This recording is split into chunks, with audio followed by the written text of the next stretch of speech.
एक बार लंबे स्वर से ओम का उच्चारण करेंगे।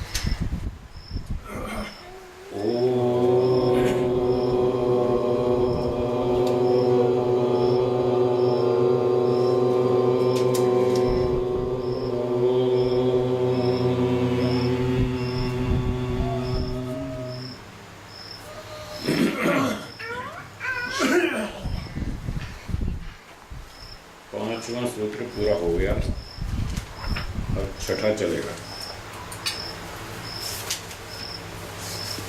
प्रसंग चल रहा है 5 क्लेशों का। 5 क्लेश हैं, उनके नाम एक बार बोलिए। अविद्या, अविद्या, अस्मिता, अस्मिता, राग, राग, द्वेष, द्वेष, अभिनिवेश, अभिनिवेश। ये 5 क्लेश हैं। इनमें अविद्या की बात हो गई। अब अस्मिता सूत्र 6। सूत्र बोलिए। दृक् दर्शन, दृक् दर्शन, शक्त्योर, शक्त्योर, एकात्मता, एकात्मता, इव, इव, अस्मिता। अस्मिता। सूत्र का अर्थ है, एक है दृक् शक्ति, देखने वाली शक्ति, जीवात्मा। दूसरी है दर्शन शक्ति, दिखाने वाली शक्ति, बुद्धि, जो जीवात्मा को दिखाती है, इन सब संसार की वस्तुओं का ज्ञान कराती है, अनुभव कराती है, भोग भी यही कराती है। मन से तो हम विचार करते हैं, ये काम करूं या नहीं करूं, अच्छा है बुरा है, इसमें लाभ होगा या हानि होगी, ये तो विचार है। ये है सहयोग मन का, इसकी सहायता से जीवात्मा ये विचार करता है। करता जीवात्मा है, मन साधन है ये इस विचार करने में। फिर अब इसका जो निर्णय लेना होता है कि हाँ ये काम ठीक है, ये करूँगा, ये जो डिसीजन लिया, ये लिया बुद्धि की सहायता से। तो बुद्धि यहाँ पर साधन है डिसीजन दिलाने में। बुद्धि स्वयं निर्णय नहीं करती, वो तो जड़ है, मन भी जड़ है। न मन स्वयं सोचता है, न बुद्धि स्वयं निर्णय करती है, वो सहयोग करती है। मोटा उदाहरण है जैसे चश्मा। क्या चश्मा देखता है? वो देखता नहीं, वो देखने में सहयोग करता है। टेलीस्कोप, वो देखने में सहयोग करता है। टेलीस्कोप नहीं देखता कुछ भी, वो दिखाता है, एक उपकरण है, इंस्ट्रूमेंट। ऐसे ही मन बुद्धि ये सब भी इंस्ट्रूमेंट्स हैं, ये उपकरण हैं, ये दिखाते हैं। तो मन की सहायता से जीवात्मा विचार करता है, बुद्धि की सहायता से निर्णय लेता है, और निर्णय ले लिया कि हाँ इस वस्तु को खाना है, इसका सुख लेना है। फिर निर्णय लेकर वो खाना शुरू करता है, फिर उसका सुख लेता है। अब जो सुख को भोग रहा है, ये जो उसकी भोग अनुभूति है, फीलिंग, ये बुद्धि की सहायता से। भोगने में भी तो इंस्ट्रूमेंट चाहिए। कौन से इंस्ट्रूमेंट से वो भोगता है, फीलिंग करता है? वो तो मन में ज्ञान आ गया। मन में तो सूचना आई कि मीठा है, खट्टा है, बढ़िया है, स्वादिष्ट है, ऐसा है, ठीक है, मन में सूचना आई। अब देखिए, एक 3 कक्षा का विद्यार्थी है, एक MSc पास है, 2 व्यक्तियों को हलवा खिलाओ, क्या दोनों को एक जैसा टेस्ट आएगा या फर्क होगा? हलवा सेम, मिठास सेम, सारी बातें सेम। एक अनपढ़ आदमी, वो अखबार पढ़ता है, कम जानता है, 2-3 कक्षा पढ़ा, और एक PhD है, वो अखबार पढ़ता है। दोनों के पढ़ने में अंतर होगा ना, बुद्धि का अंतर है, इसलिए उस चीज़ का लाभ भी वो कम अधिक उठा पाएंगे। तो जितनी योग्यता अधिक होगी उतना ही वो उस चीज़ का लाभ ले पाएगा। कम पढ़ा हुआ आदमी किसी भी विद्या का कम लाभ लेगा, अधिक पढ़ा हुआ आदमी वो अधिक समझता है, उसका अधिक लाभ लेगा, तो उसका सुख भी अधिक भोगेगा। तो ये सुख भोग करवाने वाला जो इंस्ट्रूमेंट है वो है बुद्धि। सांख्य दर्शन में एक सूत्र है, भोगो बुद्धि, सीधा सीधा शब्द यही है, सूत्र का शब्द यही है, भोगो बुद्धि। भोग करवाना बुद्धि का काम, लगभग 6ठे अध्याय में मिलेगा ये सूत्र। तो अब यहाँ पर भोग की चर्चा है। कल मैंने संक्षेप से बताया था ना कि जब जीवात्मा कोई भोगता है, कोई चीज़ खाता पीता है, तो वो ये समझता है कि मेरे अंदर जा रही है, और वो उसको अपने आप को उस वस्तु का भोक्ता मान लेता है कि मैंने खाई। बस ये अस्मिता क्लेश है। तो यहाँ कह रहे हैं भोगवाने वाली तो है बुद्धि और भोगने वाला है आत्मा। ये दो शक्तियाँ अलग अलग हैं। आत्मा का नाम है दृक् शक्ति और बुद्धि का नाम है दर्शन शक्ति। ये भोगवाती है ये दोनों अलग अलग। फिर इन दोनों को अलग अलग होते हुए भी एकात्मता इव दोनों को एक ही वस्तु समझ लेना, इसका नाम अस्मिता क्लेश है। ये अस्मिता क्लेश की परिभाषा। ठीक है, ये सूत्रार्थ हो गया। बुद्धि से मन का ग्रहण नहीं करेंगे ना, मन अलग चीज है। मन से तो चिंतन होता है, विचार होता है, डिसीजन नहीं। मन से तो विचार होता है, खाऊं कि नहीं खाऊं, अच्छा है बुरा है, हानि होगी या लाभ होगा, क्या करूं, ये सोचने का काम, थिंकिंग, मनन, ये मन के द्वारा होता है। और निर्णय जो फाइनल लिया जाता है वो बुद्धि की सहायता से लिया जाता है। ठीक है, मुझे समझ में आ गया, ये काम करूंगा। ये जो डिसीजन लिया आत्मा ने, ये बुद्धि की सहायता से लिया। यहाँ तक तो मैं समझते थे आप। हाँ, अब इतना निर्णय होने के बाद जब भोगना है ना, उसका मजा लेना है। अब इस पॉइंट पर आ जाइए, उसका मजा लेना है। एक आदमी ने डिसाइड कर लिया मुझे इसका मजा लेना है, हलवे का, खीर का, पूरी का, मिठाई का, मुझे इसका सुख लेना है। तो जब मैं सुख लूंगा तो भी तो कोई इंस्ट्रूमेंट चाहिए ना। तो फिर से मन के पास जाके संकल्प विकल्प होगा उसका। मन में तो वो आएगा रसना इंद्रिय से। हाँ, रसना इंद्रिय हलवे में से टेस्ट को खींचेगी, बराबर। मन को फॉरवर्ड करेगी, फिर मन में वो टेस्ट आएगा, आत्मा उस मन वाले टेस्ट को देखेगा, जानेगा, फिर बुद्धि का हेल्प लेगा, बुद्धि का सहयोग लेगा और कहेगा हाँ बढ़िया है, वाह मज़ा आ गया, भोगो इसको, खींचो इसको, भोगो। अब ये जो भोगने का काम है ये बुद्धि की सहायता से करेगा। तो बुद्धि दो प्रकार के काम करती है, निर्णय लेना और भुगवाना, अच्छा। सुख दुख को भुगवाना। अच्छा, जो बुद्धिमान होगा, जिसका नॉलेज अच्छा है, बुद्धि काम बढ़िया करती है, वो क्या करेगा, जब दुख आएगा तो उसको ब्रेक लगा देगा। हाँ, अगर नहीं, ये नहीं भोगना, दुख को नहीं भोगना, सुख को भोगना, उसके पास इतनी योग्यता है, ज्ञान विज्ञान है, उसकी बुद्धि ऐसा काम करती है, तो वो अपनी बुद्धि से, मन से, आदि आदि साधनों से वो सुख को बढ़ा लेगा, दुख को कम कर लेगा। अगर बुद्धि योग्यता कम होगी, ज्ञान विज्ञान कम होगा, तो दुख को बढ़ा लेगा और सुख को घटा लेगा। 7 लाख का फायदा हुआ व्यापार में, फिर भी कहेगा साहब 3 लाख का घाटा हुआ। 10 लाख का टारगेट था, 3 लाख कम मिला। वो देखो मूर्खता से, और वो दुखी रहेगा। 7 लाख का फायदा होते हुए भी वो दुखी रहेगा। जो बुद्धिमान होगा वो 3 लाख को नहीं देखेगा, वो कहेगा 10 लाख का टारगेट था, 7 लाख मिला, 7 लाख मिला, उसको देखो, मजे से खाओ पियो, मजा करो, प्रॉफिट कमाया 7 लाख, उसको देखेगा। तो देखिए दोनों में फर्क आ गया ना। ऐसे आता है अंतर। दोनों के पास बुद्धि है, दोनों के पास मन है, पर सोचने का ढंग अलग है। तो उस ढंग से वो निर्णय लेता है, और फिर जो उससे जो भोगता है सुख दुख को, उसमें सहायता करती है बुद्धि। तो यहाँ उसकी चर्चा है कि जब भोग कराती है बुद्धि, और जीवात्मा ये मान लेता है कि ये भोग मैं कर रहा हूँ, मुझ में जा रहा है, आत्मा में, बस वो अस्मिता क्लेश है। और जब वो ये मान लेता है ये भोग आ तो रहा है, और ये बुद्धि पे आकर के रुक गया, मुझ में नहीं एंट्री कर रहा, आत्मा में एंट्री नहीं हो रही है, ये बस बुद्धि तक आके रुक गया, मैं तो बस दूर से देख रहा हूँ। जैसे आप शीशे में दूर से शक्ल देखते हैं,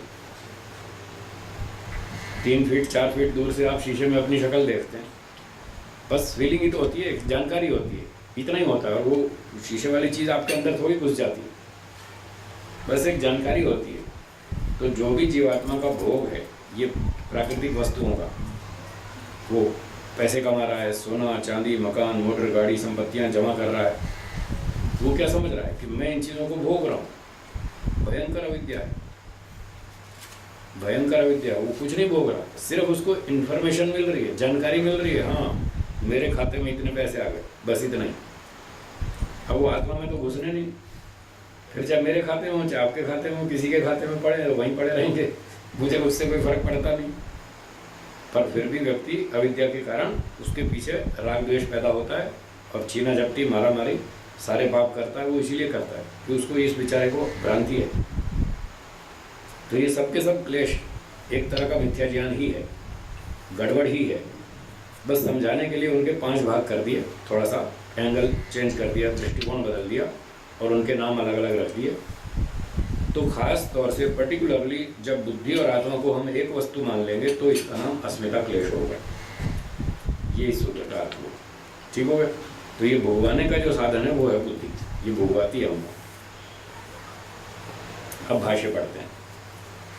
पुरुषो दृक् शक्ति बुद्धिर दर्शन शक्ति इति एतयोर एक स्वरूप आपत्ति इव अस्मिता क्लेश उच्यते। बस इसीलिए वही बात है जो अभी बताई थी मैंने, उसको संस्कृत में लिख दिया कि पुरुष जो है अर्थात जीवात्मा वो है दृक् शक्ति, जो बुद्धि है महत्तत्व दिखाने वाली शक्ति उसका नाम है दर्शन शक्ति। इति एतयोः इन दोनों की है तो दो अलग अलग चीजें, इन दोनों की एक स्वरूप आपत्ति, एक स्वरूप की प्राप्ति सी हो जाना। मतलब जीवात्मा ऐसा मानने लगे कि ये दोनों एक ही चीज है, ऐसा समझने लगे, मानने लगे, तो इसका नाम अस्मिता क्लेश है। इसको अस्मिता क्लेश के नाम से उच्यते कहा जाता है। आगे बढ़ेंगे। भोग्य शक्त्योः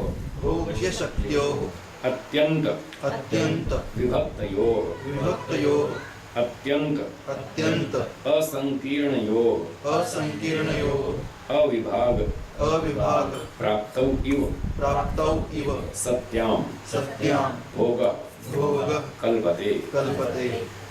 देखो भोग की बता रहे स्थिति कब भोग होता है। जब व्यक्ति ये मानता मैं भोग रहा हूँ, वो क्या कंडीशन है, क्या परिस्थिति है, उसको यहाँ समझा रहा है। भोक्तृ भोग्य शक्तियों, ये दो शक्तियां हैं, भोक्तृ शक्ति और भोग्य शक्ति। तो भोक्तृ शक्ति तो है भोगने वाला जीवात्मा, और भोग्य शक्ति यहाँ पर है बुद्धि। एक और मजेदार बात समझने की, यद्यपि बुद्धि भोगने का साधन है, थोड़ा विस्तार से विश्लेषण करेंगे तो यहाँ 3 चीजें बनेंगी। एक है भोक्ता, कंज्यूमर, एक है भोगने का साधन, इंस्ट्रूमेंट, भोगने का इंस्ट्रूमेंट, तीसरा है ऑब्जेक्ट, भोगने योग्य पदार्थ, खीर पूरी हलवा। तो आत्मा भोक्ता हो गया, मन बुद्धि ये इंस्ट्रूमेंट्स हो गए, ये भोग के साधन हो गए, और खीर पूरी हलवा भोग्य पदार्थ हो गए, भोगने योग्य वस्तु, ऑब्जेक्ट। ठीक है, स्थिति तो ये है। परंतु कहीं कहीं पर दर्शन शास्त्र में कहीं कहीं पर जो भोगने का साधन है उसको भी भोग्य कहा जाता है, क्योंकि मैं उसको भी तो इस्तेमाल कर रहा हूँ। जैसे मैं खीर पूरी को इस्तेमाल कर रहा हूँ अपने सुख के लिए, हलवा खीर पूरी धन संपत्ति का मैं लाभ ले रहा हूँ, ऐसे ही मैं इस इंस्ट्रूमेंट का भी तो लाभ ले रहा हूँ उस प्रयोजन के लिए कि मैं खीर पूरी का भोग कर सकूँ। तो जिस जिसका मैं लाभ ले रहा हूँ वो सब भोग्य नाम से कहा जाता है। ठीक है, तो कुछ इंस्ट्रूमेंट्स हैं उनको भी भोग्य, और जो ऑब्जेक्ट्स हैं वो भी भोग्य, दोनों भोग्य। एक डेफिनेशन में, एक परिभाषा में साधन भी और साध्य भी दोनों भोग्य, और इनका लाभ उठाने वाला वो है भोक्ता। ऐसे 2 भाग करेंगे, और कहीं विस्तार से समझाएंगे तो 3 भाग करेंगे। भोगने वाला आत्मा, भोगने का साधन मन बुद्धि इंद्रियां, और भोग्य पदार्थ हो गए खीर पूरी हलवा सोना चांदी मकान मोटर गाड़ी, इस तरह से। तो अब यहाँ पर जीवात्मा को तो भोक्तृ शक्ति के नाम से बताया, और जो बुद्धि के साधन उसको भोग्य के नाम से बताया, क्योंकि वो भी एक प्रकार का हमारा इंस्ट्रूमेंट है, उसका भी हम भोग ही कर रहे हैं, कंज्यूम कर रहे हैं, उसका लाभ ले रहे हैं किसी और पर्पज से। तो कहते हैं यद्यपि ये दोनों शक्तियाँ अत्यंत विभक्तयोः, अत्यंत अलग अलग हैं। बुद्धि अलग चीज है, वो जड़ वस्तु है, आत्मा चेतन है, दोनों अलग अलग चीज हैं। अत्यंत असंकीर्ण है वो, इनका कोई भी तालमेल नहीं है, दोनों का अस्तित्व बिल्कुल अलग अलग है। अविभाग प्राप्त हो कि वो, फिर भी ये दोनों अविभाग को प्राप्त हो जाती है, अर्थात एक ही बन जाती है, एक ही प्रतीत होती है। 2 चीज़ एक तो बन ही नहीं सकती, रहेंगी तो 2 ही, पर हमको भ्रांति से ऐसा महसूस होगा कि जैसे ये दोनों एक ही चीज़ें हैं, दोनों चीज़ें एक ही बन गई हैं, ऐसा प्रतीत होता है। जैसे पिछले अविद्या वाले सूत्र में बताया था, व्यक्ति जड़ चेतन वस्तुओं को अपनी आत्मा का हिस्सा मानता है और उनकी वृद्धि को देख के बड़ा खुश होता है, उनके नुकसान को देख के रोना शुरू कर देता है, दुखी होता है। और वो जैसे ऐसा मानता है जैसे ये कार मेरी आत्मा का ही हिस्सा है, कार को चोट लगे तो उसको चोट लगती है। वो ऐसा महसूस करता है जैसे मेरी आत्मा का एक हिस्सा टूट गया, या आत्मा पे कोई डेंट पड़ गया, ऐसे कार पे डेंट पड़ता है। तो जैसे वहाँ भ्रांति सी है, ऐसे यहाँ भी भ्रांति है। वो बुद्धि और आत्मा दोनों को एक मान लेता है, ये गड़बड़ होती है। तो जब ऐसी स्थिति होती है, इस कंडीशन में अविभाग प्राप्त हो सत्याम, इस स्थिति के होने पर भोग कल्पते, अब भोग होता है। तो जब वो हलवा खाता है, खीर खाता है, और वो रसना इंद्रिय में आता है, रसना इंद्रिय से मन में आता है, मन से फिर बुद्धि तक आता है, और वो ये मान लेता है बुद्धि और आत्मा तो एक ही चीज़ है, तो ये तो मेरे अंदर ही जा रहा है। ये हलवा मैंने खाया, खीर मैंने खाई, इतना केसर मैंने खाया, इतनी सब्जी मैंने खाई, इतना दूध मैंने पिया, वो सारा मैं खा पी रहा हूँ, मुझ में जा रहा है, ऐसा मानने लगता है। बस तब भोग होता है। ये है भोग की परिस्थिति। जब तक ये स्थिति रहेगी तब तक उसमें आसक्ति बनेगी कि मैं भोग रहा हूँ, मुझे तो चाहिए चाहिए, मैं अपने सुख के लिए, अपने लाभ के लिए क्यों ना भोगूं, मुझे और भी चाहिए, भविष्य के लिए भी चाहिए। फिर वो छीना झपटी करता है और खूब जमा करता है भविष्य के लिए, इतना जमा करता है कि वो 6 जन्म भी नहीं खा सकता। इतना जमा करता है। ये सारी मूर्खता है और अविद्या। जी बोलिए।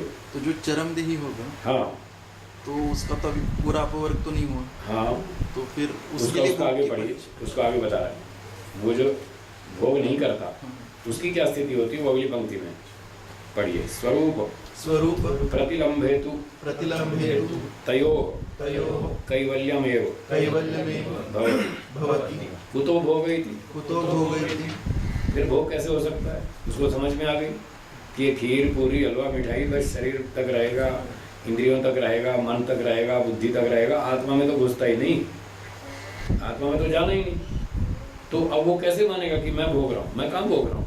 आत्मा में तो जा ही नहीं रहा, 1 मिलीग्राम भी नहीं जा रहा, 1 मिलीलीटर भी नहीं जा रहा, कुछ भी नहीं जा रहा, माइक्रो मिलीग्राम भी नहीं जा रहा। फिर क्यों खामखा झगड़ा करें, क्यों छीना झपटी करें? भाई जीने के लिए चाहिए उतना मिल जाएगा, मिल जाएगा तो खा लेंगे, नहीं मिलेगा तो ना सही। कौन सा कोई हमेशा थोड़ी है, 50 करोड़ साल थोड़ी जीना है शरीर। आज भी मरेगा, कल भी मरेगा, जब तक मिलेगा तब तक खा लेंगे, तो नहीं मिलेगा तो मर जाएंगे, बात खत्म हुई। मरना है क्या? शरीर छोड़ना बस। आत्मा तो मरता नहीं और मैं तो आत्मा हूँ, तो फिर मेरा तो कुछ बिगड़ता नहीं। खाना मिल जाएगा तो खा लेंगे। अगर दुनिया वालों को ज़रूरत होगी मेरी, अगर दुनिया वाले ये चाहते हैं कि मैं जीवित रहूं और मुझसे कुछ लाभ लेना हो उनको, तो भैया खाना खिला दो, तुम्हें ज़रूरत हो तो खिला दो, नहीं हो तो ना सही, मुझे कोई फर्क नहीं पड़ता। वो तत्वज्ञानी ऐसा होता है, वो दुनिया के लिए जीता, अपने लिए नहीं जी रहा। वो कहता है आपको इस गाड़ी से लाभ उठाना हो तो पेट्रोल डाल दो, तो गाड़ी चलेगी, तो आपको लाभ होगा। नहीं डालोगे तो मर आ जाएगी, आपका नुकसान होगा, मेरा क्या जा रहा है? मैं तो आत्मा हूँ, मुझे तो समझ में आ गई, मेरा तो कुछ बिगड़ता नहीं। इसलिए वो अपने लिए नहीं खाता पीता, अपने लिए काम नहीं करता, वो दुनिया के लिए करता है। तो दुनिया वाले अपने स्वार्थ के लिए, अपने लाभ के लिए उसको खिलाते हैं, उसको सुलाते हैं, बढ़िया बिस्तर देते हैं, बढ़िया कमरा देते हैं, फर्स्ट क्लास एयर कंडीशन सुविधा देते हैं, बढ़िया ट्रेन में भेजते हैं, बढ़िया फ्लाइट का टिकट देते हैं। वो लोग अपने फायदे के लिए करते हैं। तो तत्वज्ञानी इन चीज़ों का भोग नहीं करता। वो कहता है स्वरूप प्रतिलंब हेतु, दोनों का स्वरूप उसको ज्ञान हो गया। बुद्धि अलग चीज़ है, आत्मा अलग चीज़ है। तो तयो कैवल्य में, फिर तो उसका मोक्ष ही हो जाता है। मतलब वो दोनों पृथक पृथक समझ में आ गए, तो छुटकारा हो गया। उसको ये बात अच्छी तरह क्लियर हो गई कि मैं कुछ नहीं खा रहा, ये शरीर बुद्धि मन इंद्रियों तक ही रह जाएगा, बस मैं तो इससे सर्वथा निर्लेप हूँ, ऐसा वो समझ लेता है। फिर भोग कहाँ बचा? फिर नहीं बचा। जी। मगर शरीर जब भूख लगती है तो अन्न तो मांगेगा। हाँ मांगेगा और डिमांड करेगा, लाओ भाई भूख लगी है, खाना लाओ। खाना मिल गया, खा लिया, बस बात खत्म हो गई। वो ये नहीं मानेगा कि ये खीर पूरी मुझ में जा रही है, अर्थात आत्मा में जा रही है, ऐसा नहीं मानता। आम आदमी ये मानता है खीर पूरी मैंने खाई, ये अंतर है दोनों। आम आदमी ये सोचता है ये खीर मैंने खाई है और योगी व्यक्ति क्या मानता है, मैंने नहीं खाई, ये तो शरीर में चली गई, मैं तो आत्मा हूँ, आत्मा में तो कुछ गया नहीं, तो फिर मुझे कोई आसक्ति नहीं उसमें, कोई राग नहीं, सिर्फ जीवित रहने के लिए मुझे खाना है। खीर मिल गई तो खीर खा लेंगे, हलवा मिला तो हलवा खा लेंगे, दाल मिली तो दाल खा लेंगे, पापड़ मिला तो पापड़ खा लेंगे, जो मिल जाएगा खा लेंगे, बस इसको जिंदा रखना है, इतनी बात। और कोई इसका सुख स्वाद कुछ नहीं करना। वो सुख लिया तो 4 दो खाएंगे ना, फिर फंसेंगे उसमें, इसलिए सुख लेना नहीं। सुख लिया तो फिर राग होगा, राग होगा तो द्वेष होगा, द्वेष होगा तो अविद्या बढ़ेगी, अविद्या बढ़ेगी तो जन्म जन्म का चक्कर चालू ही रहेगा, मोक्ष होगा ही नहीं। इसलिए वो सुख लेता ही नहीं, झंझट ही खाता, सिर्फ जीने के लिए खाता है, बहुत नाप तोल करके खाता है और बहुत सोच सोच के खाता है कि ये चीज़ मुझे फायदा करेगी तो खाऊं, शरीर को स्वस्थ बनाए रखेगी तो खाऊं, अगर रोगी बनाएगी तो नहीं खाऊं। बस इसको जीवित कर चालू रखने के लिए, जीवन चालू रखने के लिए ही खाता है बस, और कोई उद्देश्य नहीं उसका। जी बोलिए। जो हमारे जैसे लोग हैं त्रिशंक, जी। जिनको पता चला है शाब्दिक ज्ञान है, तो उनकी अवस्था, अब वो क्या करेंगे, आज समझ में आया शाब्दिक रूप से कि जो भी हम खाना खाते हैं वो आत्मा को तो मिलता नहीं, शरीर मन बुद्धि इंद्रियों तक ही रह जाएगा। तो जब मुझे तो मिलता नहीं, मैं तो आत्मा हूँ, तो अब मुझे इसके पीछे भागने की क्या जरूरत है। अब लोभ नहीं करना है, मिल गया तो ठीक है, नहीं मिला तो ना सही। अब ये सोचना शुरू कर देंगे वो लोग, नए लोग, अब ऐसा उनको सोचना शुरू करना चाहिए, और इसका परिणाम ये आएगा कि उनका लोभ छूट जाएगा। नहीं मिला तो क्रोध भी नहीं आएगा, द्वेष भी नहीं रहेगा, राग भी खत्म, द्वेष भी खत्म, दोनों खत्म।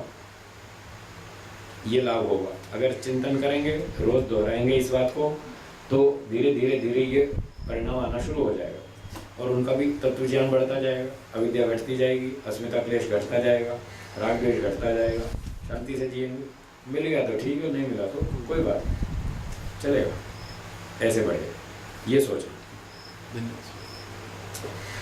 चलिए, तथा चोक्तम, तथा चोक्तम, ऐसा ही कहा है किसी आचार्य ने, उसका वचन बताते हैं। बुद्धितः बुद्धितः परम परम पुरुषम पुरुषम आकार आकार शील शील विद्यादिभिर विद्यादिभिर विभक्तम विभक्तम अपश्यन अपश्यन अपश्यन कुर्यात् कुर्यात् तत्र तत्र आत्मबुद्धिम आत्मबुद्धिं मोहेन मोहेन इति। इति। तो किसी आचार्य ने वचन इस संदर्भ में प्रस्तुत किया है अस्मिता क्लेश के समझाने में। तो वो कहते हैं बुद्धितः परम पुरुषम, पुरुष जीवात्मा, बुद्धितः परम, बुद्धि से अलग है।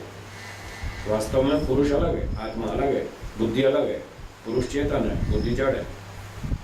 आकार शील विद्या आदि भी विभक्तम, इन कारणों से दोनों में विभाग है, पृथकता है, अंतर है, दोनों का आकार। तो यहाँ आकार का अर्थ करेंगे स्वरूप।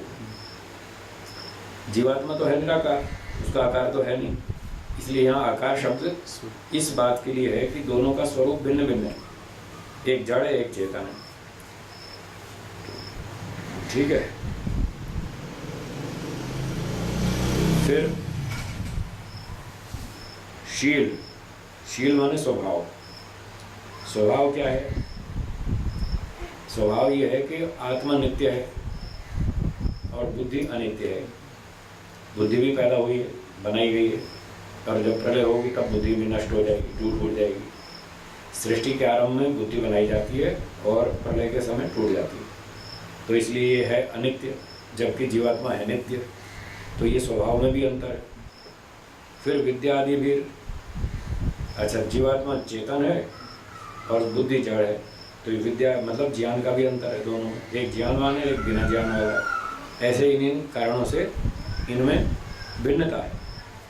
विभक्तम, ऐसे ऐसे कारणों से पृथक होते हुए भी पुरुष को, जो कि बुद्धि से अलग चीज है, उसको अपश्यन, उसको अलग न देखता हुआ जो व्यक्ति अस्मिता क्लेश से ग्रस्त है, वो पुरुष जीवात्मा को बुद्धि से अलग न देखता हुआ मोहेन, मोह से, अविद्या के कारण, तत्र आत्मबुद्धिम कुर्यात्, उसी बुद्धि बुद्धि में आत्मबुद्धि कर लेता है, मतलब आत्मा मान लेता है, आत्मा समझ लेता है बुद्धि को, जबकि है अलग अलग। इस तरह से उसको अस्मिता क्लेश कहते हैं। तो सार यही हुआ कि आत्मा और बुद्धि दो अलग अलग चीज़ें हैं और इनको एक मान लेना ये अस्मिता क्लेश है।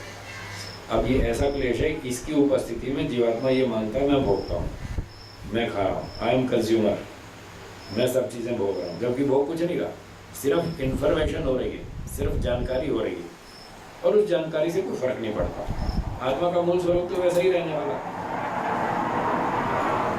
और जितनी ये फालतू की जानकारी करता रहेगा उतना ज़्यादा फंसेगा यहाँ बंधन में। इसलिए अच्छा है कम जानकारी करें, वो बहुत इमरजेंसी, बहुत जितनी मतलब मिनिमम ज़रूरी हो बस उतनी ही जानकारी करें जिंदा रहने के लिए, बस इतना ही करें। बाकी तो अपनी एनर्जी बचाए, अपनी शक्ति को बचाए, समय को बचाए और अपना पठन पाठन में, समाज सेवा में, परोपकार में, ध्यान उपासना में, समाधि में, इन कामों में लगाए जो असली काम है करने का।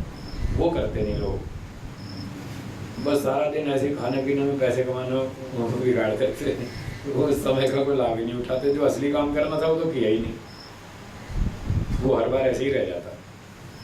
बचपन खेलकूद में बीत जाता है, जवानी में फिर थोड़ी नींद आती है, जोश होता है, काम करता है, थक जाता है आदमी, रात को अच्छी तरह सोता है और वो बस ऐसे पैसे कमाने और खाने पीने में निकल जाती है जवानी। बुढ़ापे में थोड़ी समझ आती है, 50 साल के बाद थोड़ी समझ आती है जीवन को कैसे जीना चाहिए। 50 साल तक तो आदमी को होश ही नहीं होगा 40 तक तो कम से कम, 40 तक तो उसको समझ नहीं आती कैसे जीना चाहिए। 40 के बाद फिर थोड़ी थोड़ी उसको क्लियरिटी होती है कैसे जीना चाहिए, और 50 तक वो पक जाती है, वो बुद्धि उसकी पक जाती है, हाँ अब पूरी तरह क्लियर हो गया कैसे जीना चाहिए 50 तक। अब 50 के बाद उसको जब समझ आई कि जीवन कैसे जीना चाहिए, कहाँ समय लगाऊं, कहाँ शक्ति लगाऊं, अब शक्ति खत्म हो गई। 50 के बाद बीमारी शुरू हो जाती है, अब वो चाहते हुए भी नहीं कर पा रहा, बस फिर पश्चाताप कहता है चलो अब तो जीवन निकल के अगली बार करेंगे, अगले जन्म में ही होगा। बस बुढ़ापे में ऐसे ही पश्चाताप कर करके बूढ़ा होकर मर जाता है, और जैसे ही अगला जन्म होता है फिर बच्चा बन गया, फिर खेलकूद सब भूल गया पिछली बातें, बस फिर खेलकूद में लग जाता है, फिर वो जवानी में पैसे कमाओ और खाओ पियो, 50 साल में अकल आती है, फिर शरीर शक्ति खत्म हो जाती है। ऐसे ही लाखों जन्म चलते रहते हैं और व्यक्ति का मोक्ष नहीं हो पाता। तो बार बार जन्म लेता है, बार बार दुख उठाता है, बार बार उसको समझ आती है, थोड़ी थोड़ी समझ आती रहती है 50 साल में, 50 में, 55 में, 60 में, वो भी किसी की 60 में आती है, किसी की 50 में, वो हर एक की एक जैसी नहीं होती। ये तो एक मोटा सिद्धांत है, एक रफ नियम। तो ऐसे हर जन्म में मार खाते खाते खाते खाते बुढ़ापे में थोड़ी थोड़ी समझ आती है, तो वो समझ इकट्ठी होती रहती है, बढ़ती रहती है, फिर कई जन्मों तक मार खाते खाते फिर बचपन से उसको होश आता है, कभी कभी किसी किसी जन्म में वो पुराने संस्कार साथ चलते हैं, फिर कभी कभी किसी जन्म में वो बचपन से लगता है इस काम में कि हाँ ये काम ठीक है, ये करना। वो एक्सेप्शन लोग होते हैं, कोई कोई होते हैं, आम आदमी तो ऐसे ही चलता है, खाओ पियो बूढ़े होके मर जाओ बस। तो ये बात हो गई पूरी छठे सूत्र की। अब 7वां सूत्र, अगला क्लेश है राग, इसके बारे में बताते हैं। सूत्र 7 बोलिए, सुखानुशयी सुखानुशयी रागः। रागः। सूत्र का अर्थ है सुख के पश्चात रहने वाला, अनु पश्चात, शयी शयन करने वाला, रहने वाला जो संस्कार है, जो क्लेश है, उसका नाम है राग। सुख भोगने के बाद होगा, अनुशयी बाद में होने वाला, पहले नहीं होता। सुख होगा और राग हो गया। चाहे आप वो सुख किसी भी इंद्रिय से भोगें, चाहे मन से भोगें, चाहे इंद्रियों से भोगें, चाहे सुख की कल्पना भी क्यों न कर लें, बस आपको समझ में आ गया कि इस चीज़ में सुख है, बस आपको राग हो जाएगा। चाहे प्रत्यक्ष भोगी ना भी हो, इंद्रियों से नहीं भोगी, बस सुन लिया, समझ में आ गया, किसी ने समझा दिया, बुद्धि में बिठा दिया कि हाँ ऐसा करने से सुख होगा, बस सुनते ही आपको राग हो जाएगा, वो हल्का होगा। और स्वयं इंद्रियों से भोग लिया तो फिर तीव्र होगा, क्योंकि जो प्रत्यक्ष अनुभव है वो बलवान होता है, शाब्दिक ज्ञान कमजोर होता है, अनुमानिक ज्ञान भी कमजोर होता है, जो प्रत्यक्ष अनुभव होता है वो बहुत बलवान होता है। तो यदि शाब्दिक ज्ञान से आपने सुख का विचार किया कि अमुक वस्तु में सुख है, तो आपको राग तो हो जाएगा, पर वो हल्के स्तर का होगा। अनुमान से आपने मान लिया कि हाँ इस चीज़ को यदि हम प्राप्त करेंगे तो इसमें सुख मिलेगा।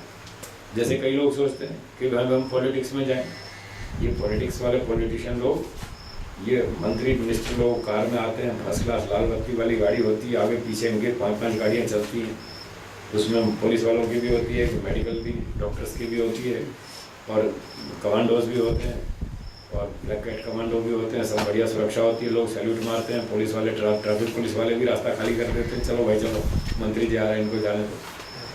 तो उसको देख देख के व्यक्ति अनुमान करता है मैं भी कभी मिनिस्टर बन गया तो मज़ा आ जाए बड़ा सुख मिलेगा, ऐसा सोचता है।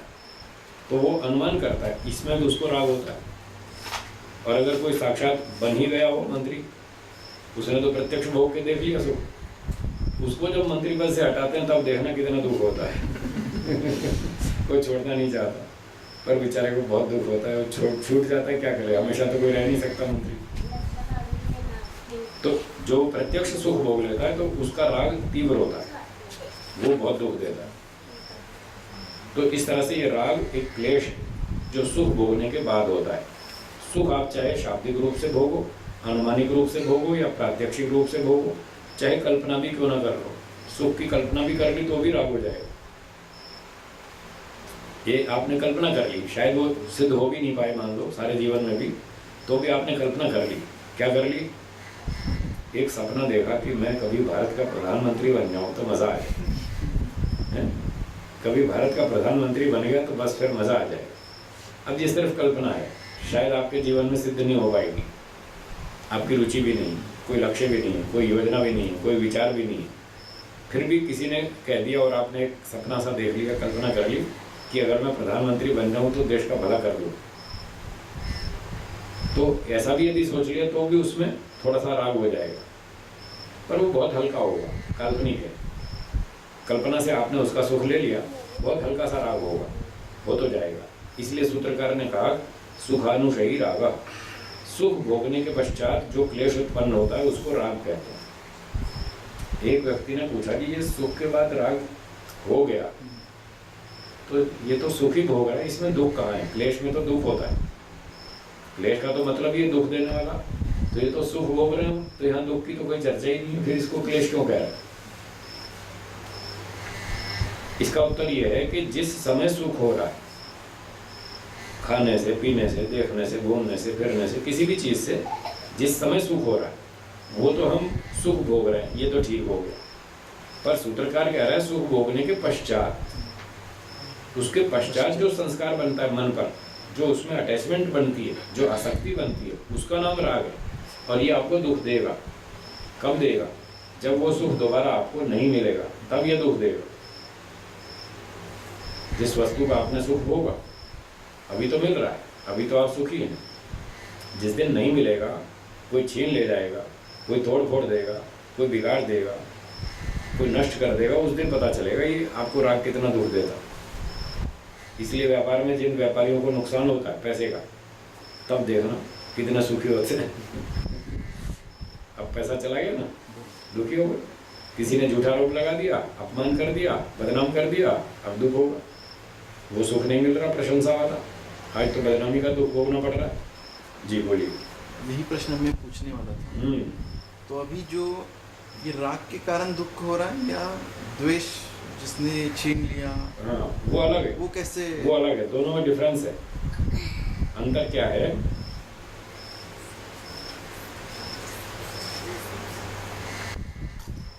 एक आदमी बड़ा सेठ था, उसके पास फरारी कार थी 3 करोड़, बहुत सुख लिया, व्यापार में घाटा हो गया, लॉस हो गया, कोई पॉलिटिक्स का ऊंचा नीचा हो गया, शेयर बाजार में फेरबदल हो गया, कोई इंटरनेशनल मार्केट में फर्क आ गया, तो किसी कारण से उसको व्यापार में घाटा हो गया। अब घाटा हो गया तो उस बेचारे का बहुत सारा नुकसान हो गया, उसको कार बेचनी पड़ी। लोगों का पैसा ले रखा था, कर्जा उतारने के लिए कार बेचनी पड़ी, कार बिक गई, तो जो पैसा आया उससे कर्जा उतर गया। पर अब जो कार चली गई, अब उसकी इच्छा तो होती है वापस उस कार का सुख लेने की, और वो अब मिलती नहीं। अब जो उसको परेशानी है, दुख हो रहा है, अब उसको मर्सिडीज़ में जाना पड़ता है। फरारी तो भाई वो 30-35 लाख की मर्सिडीज़ में जैसे तैसे टाइम पास कर रहा है वो। अब जो उसको कष्ट हो रहा है, ये राग उसको परेशान कर रहा है। उसको फरारी कार का जो राग था वो अब परेशान कर रहा है, मुझे इतनी अच्छी सुविधा वाली गाड़ी क्यों नहीं मिल रही। ये जैसी तैसी गाड़ी में काम कर रहा हूँ, चला रहा हूँ, मैं टाइम पास कर रहा हूँ। वो मर्सिडीज को भी जैसी तैसी समझ रहा है। आज आदमी तो सपना ही देखता रहता है कि पता नहीं जिंदगी में कभी खरीदेंगे या नहीं खरीदेंगे, पर उसके लिए तो फरारी कार थी ना उसके हाथ में 3 करोड़ की, वो चली गई। तो अब मर्सिडीज तो उसके लिए जैसी तैसी है, 30-35 लाख की गाड़ी तो कुछ भी नहीं उसके सामने। इस तरह से अब उसको फरारी कार वाला जो राग है वो अब दुख दे रहा है। अब द्वेष कैसे दुख देता है? उसके पास फरारी कार है, बिकी नहीं है, ठीक ठाक है, व्यापार में कोई घाटा भी नहीं, पर चोर उसकी कार चुरा के ले गए, फरारी कार 3 करोड़ की, ठीक है। अब जो उसको दुख हो रहा है ये द्वेष वाला दुख है। जो चोर कार चुरा के ले गए, छीन झपट के ले गए, और वो पकड़ में भी नहीं आ रहे, भाग गए, पुलिस के हाथ में नहीं आ रहे, उस बेचारे को बड़ा कष्ट हो रहा है। उन चोरों के प्रति बहुत क्रोध आ रहा है, गुस्सा आ रहा है कि हमारी संपत्ति छीन के ले गए। अब जो उससे दुख हो रहा है, इस दुख भोगने के बाद अब उनसे द्वेष हो रहा है, चोरों से जो छीन कर ले गए। तो वो राग का दुख अलग है और द्वेष का दुख अलग है, दोनों का दुख अलग है, दोनों क्लेश है। राग कब दुख देता है? जब वो वस्तु नहीं मिलती। जब पहले सुख मिल रहा था, अब वो सुख नहीं मिल रहा, उस सुख के न मिलने पर राग दुख दे रहा है। और द्वेष कब दुख देता है? दुखदायक वस्तु के उपस्थित होने पर वो दुख देता है। राग उस वस्तु की अनुपस्थिति में दुख देता है। खीर रोज खाते थे या कभी हफ्ते में 2 बार खाते थे, और अब कह दिया भाई 1 महीने तक खीर बंद रहेगी, 1 महीने तक किसी को खीर नहीं मिलेगी। अब जब अगला दिन आया खीर खाने का नंबर रूटीन में, तो खीर नहीं मिली, तो खीर अनुपस्थित है, इसलिए हमको कष्ट हो रहा है। ये राग हमको दुख दे रहा है, खीर के न मिलने पर, अनुपस्थित है वो। और जिस आदमी ने आपके ऊपर झूठा आरोप लगाया, आपको पता भी चलेगा कि ये आदमी, इसने मुझ पर झूठा आरोप लगाया, ऑफिस में बदनाम किया, ठीक है, वो व्यक्ति जब आपके सामने आएगा, उसको सामने आते ही आपको द्वेष उठेगा, क्रोध आएगा। तो द्वेष कब उठ रहा है? उस वस्तु की उपस्थिति में जिससे दुख हुआ था। जिस वस्तु से दुख हुआ उसकी उपस्थिति में द्वेष उठता है। जिसमें राग हुआ था उसकी अनुपस्थिति में राग उठता है और उससे दुख होता है। दुख तो दोनों ही दे रहे हैं, बस पद्धति में थोड़ा सा अंतर है। तो ये भी दुखानुशयी है, तो दुख के बाद भी द्वेष, द्वेष, हाँ, द्वेष दुखानुशयी है और राग सुखानुशयी है। सुख भोगने के बाद राग, दुख भोगने के बाद द्वेष। जिसने चोरी की, जिसने बदनाम किया, वो व्यक्ति सामने आएगा तो आपको गुस्सा आएगा, अथवा बैठे बैठे आपने याद कर लिया तो भी गुस्सा आएगा। बैठे बैठे याद कर लिया है, आप देखा भी नहीं उसको, अपने कमरे में बैठे बैठे आपने उसको याद कर लिया जिसने आपका नुकसान किया था, बस आपका द्वेष शुरू हो जाएगा। चाहे वो मन में उपस्थित हो जाए, चाहे आँख के सामने उपस्थित हो जाए, बस उपस्थित होते ही द्वेष दुख देने लगेगा। बोलिए। और अगर उस व्यक्ति के किसी संबंधी ने उससे भी ज्यादा कीमती गाड़ी खरीद ली, अगर उसके पास फेरारी है तो उसने और कीमती गाड़ी और बढ़िया खरीद ली, हाँ, तो उसको फिर उसे भी द्वेष ही कहेंगे। हाँ, वो द्वेष होगा। अब उसको दुख होना शुरू हुआ। पहले इस घटना से उसको दुख होगा कि पहले तो फर्स्ट नंबर सेट में था, पूरे सिटी में पहले मेरा नंबर मेरा ही था, अब ये मुझसे आगे निकल गया, ये मुझसे आगे निकल गया, अब लोग इसकी प्रशंसा करेंगे और मेरा नंबर सेकंड हो गया। इस बात से उसको दुख होता है। तो इस कारण से उसको जो दुख हुआ, अब इस दुख के भोगने के बाद उसको उस व्यक्ति से द्वेष हो जाएगा, संबंधी से, जिसने उससे भी बढ़िया ऊंची कार खरीद ली, अब उससे द्वेष होगा दुख भोगने के बाद। जी हाँ, बोलिए। खीर खाने का मन में भाव है, ठीक, और मैंने सम्यक आनंद लेते हुए उसका श्रवण किया, ठीक है। उसका ना अति नहीं किया, ना उसके कम भी नहीं खाया, ज्यादा भी नहीं खाया, हाँ। उचित मात्रा में खाया, सम्यक खाया, ठीक है, और उसका शरीर को आनंद ले लिया, ठीक है, और छूट गया, पूरा हो गया। हाँ। हाँ, ठीक है। अब राग अगर सुख लिया है तो राग बनेगा। नहीं, सम्यक उचित मात्रा में खाया, और आनंद, अनुकूल भोजन खाया और सुख लेकर के खाया, आत्मानंद में खा लिया, हाँ, हाँ, हाँ। आत्म सुख ले लिया, हाँ। बहुत ही आत्मा तृप्त हो गया। हाँ, हाँ, आपने सुख लिया। बस मुझे ये बात पूछनी है आपसे, क्या आप इस बात को स्वीकार कर रहे हैं या नहीं कि खीर खाते समय सुख लिया? अब अन्न ग्रहण तो शरीर के लिए आवश्यक है। उसका निषेध नहीं कर रहा हूँ मैं। रोटी खाना अलग बात है, सुख लेना अलग बात है। इसलिए मैं दोनों में डिफरेंशिएट करना चाहता हूँ। खीर खा लो, कोई आपत्ति नहीं है, पर खीर बिना सुख लिए भी खाई जा सकती है और सुख लेकर भी खाई जा सकती है। जिह्वा का आनंद तो एक अपना है, हाँ ठीक है। तो फिर खाते समय उसका तो सुख मिलना ही नहीं नहीं नहीं, ऐसा नहीं है। यही तो समझना है, यही तो समझना है कि जिह्वा से, रसना से हम खीर खाएंगे और उसमें चीनी डाल रखी है मिठास है और मीठी भी लगेगी तो भी हम सुख नहीं लेंगे। ऐसा भी हो सकता है, मीठी लगते हुए भी सुख नहीं लेंगे और मीठी लगते हुए सुख भी लेंगे। दो अलग अलग स्थितियां हैं, दोनों को सुनिए, एक दृष्टांत से समझ में आ जाएगी। एक सेठ जी खाना खा रहे थे, दोपहर का टाइम, लंच कर रहे थे। बढ़िया खीर, पूरी, हलवा, मिठाई, ये वो सब खा रहे थे, रायता, पापड़, सब चीज़ें थी।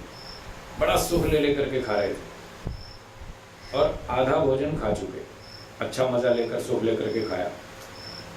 बीच में एक टेलीफोन आया, सेठ जी 50 लाख रुपए का नुकसान हो गया।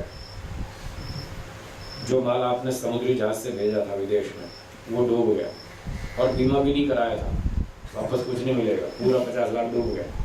सेठ जी को समाचार मिल गया, 50 लाख का नुकसान, फोन बंद कर दिया।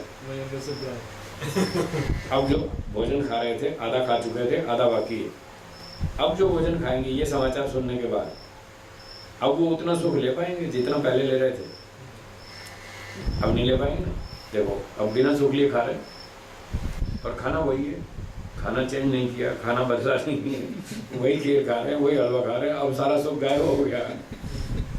अब तो कहाँ टेंशन चढ़ गई सर में, ये क्या मुसीबत है, 50 लाख का नुकसान हो गया, कुछ भी हाथ में नहीं आया। अब बिना सुख लिए खा रहे हैं। मीठा तो लगेगा अब भी, वही खीर खाएंगे। इस न्यूज़ के सुनने के बाद वो मीठी फिर भी लगेगी, पर अब उसका सुख नहीं ले पाएंगे। अब उनका दिमाग कहीं और घूम गया। पहले सुख लेने में लग रहा था, अब दिमाग कहीं और चल रहा है, अब सुख नहीं ले पाएंगे। तो योगाभ्यास में हमको ऐसे ही खाना खाना है, दुखी होकर के नहीं खाना, ध्यान रखना, दुखी होकर के नहीं खाना। क्या मुसीबत है, ओहो खाना पड़ेगा, बहुत भयंकर मुसीबत, कैसे खाऊं, गले से उतरता ही नहीं।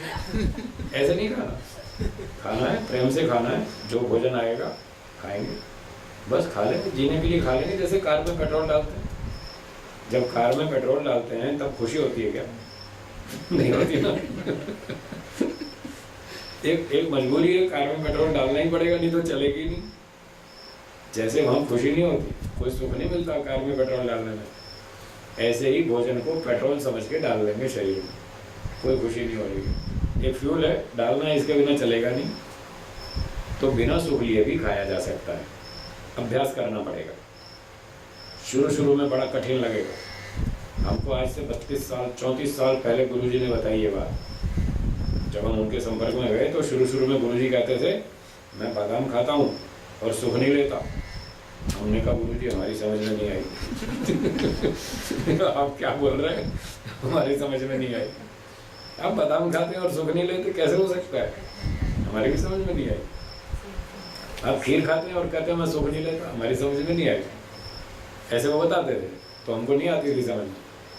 फिर 2-4 साल सुनते रहे, सीखते रहे, पूछते रहे, भी आप कैसे इस सुख को ब्रेक लगाते हैं, हमको भी सिखाओ, कुछ उपाय बताइए, हम कैसे इसको ब्रेक लगाएं। बोले योगाभ्यास करना है तो ये ब्रेक लगानी पड़ेगी। हमने कहा बताइए कैसे लगाएं, तो कई उपाय बताए। तो उन उपायों का हमने भी अभ्यास किया। करीब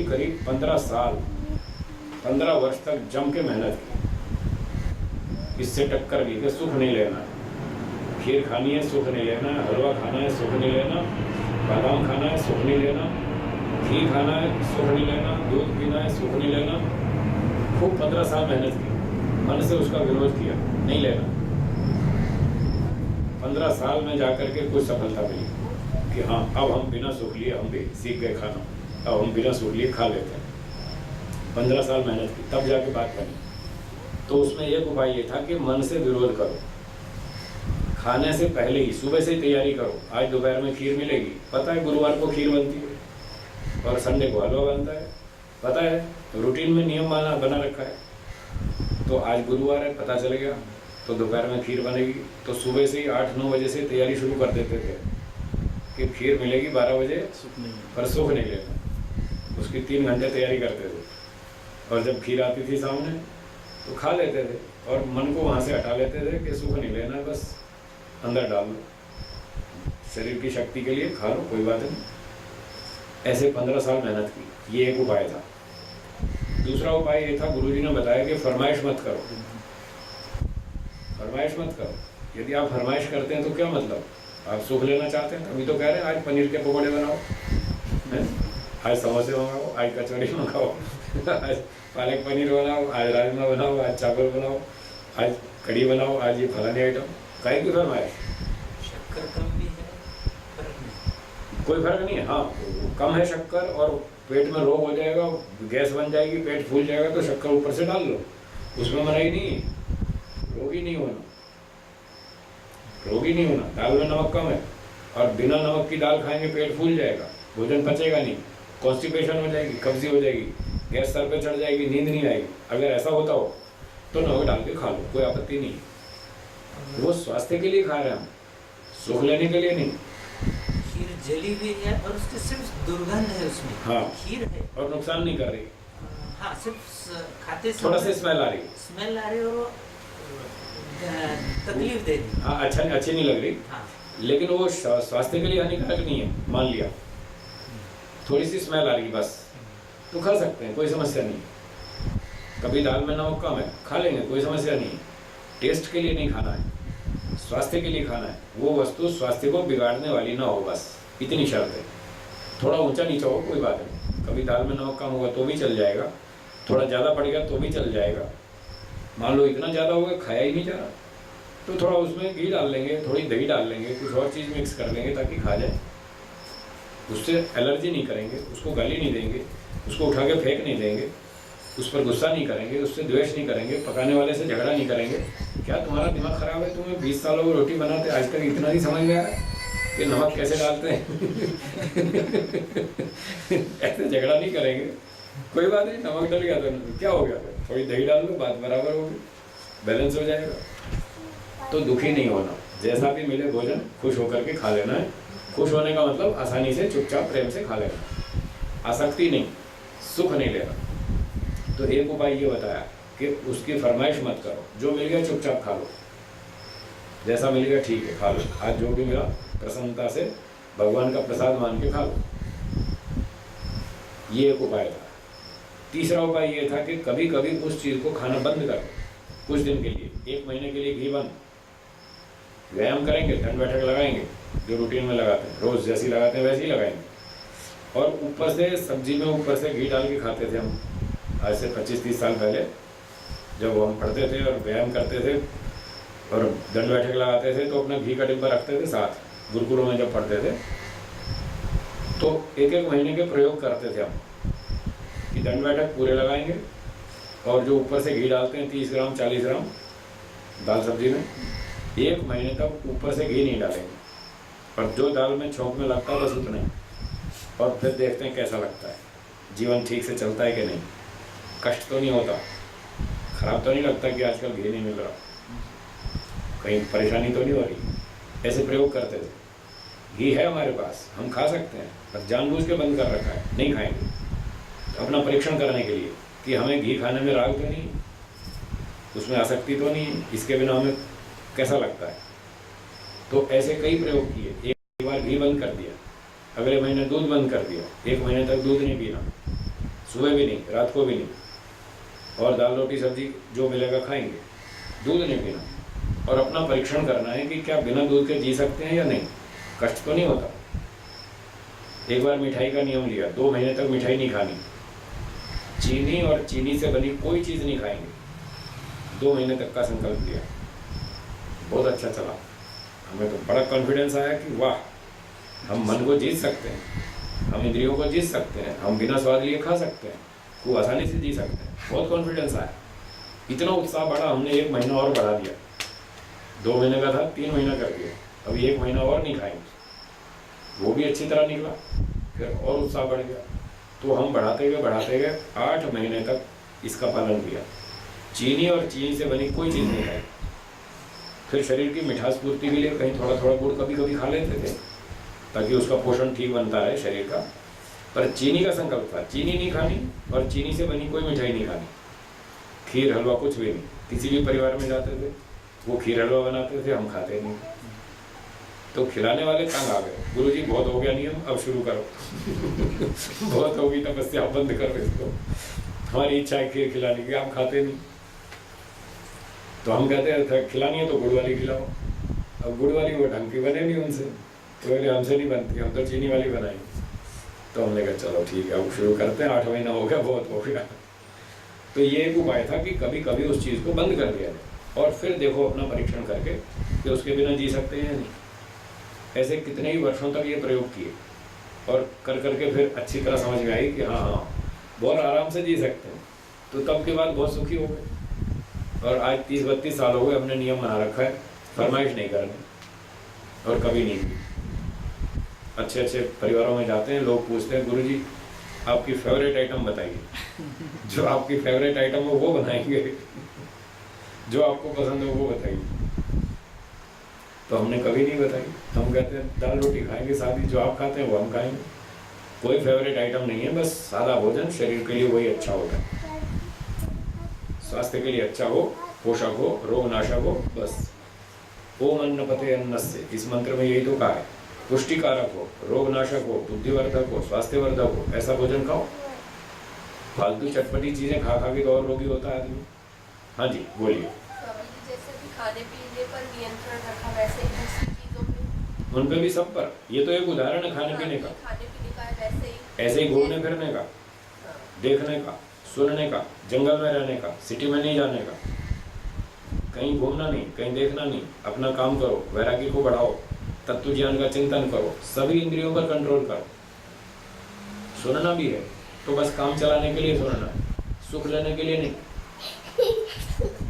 कई लोगों को बात करने में, गप्पे मारने में बहुत मजा आता है, घंटों तक टेलीफोन पे बातें करते रहते हैं और कोई कुछ और काम नहीं होता तो फिर यही पूछते रहे, हाँ खाना खाया कि नहीं खाया। अरे ये भी कोई पूछने की बात है, टेलीफोन पे पूछ रहे खाना खाया कि नहीं खाया।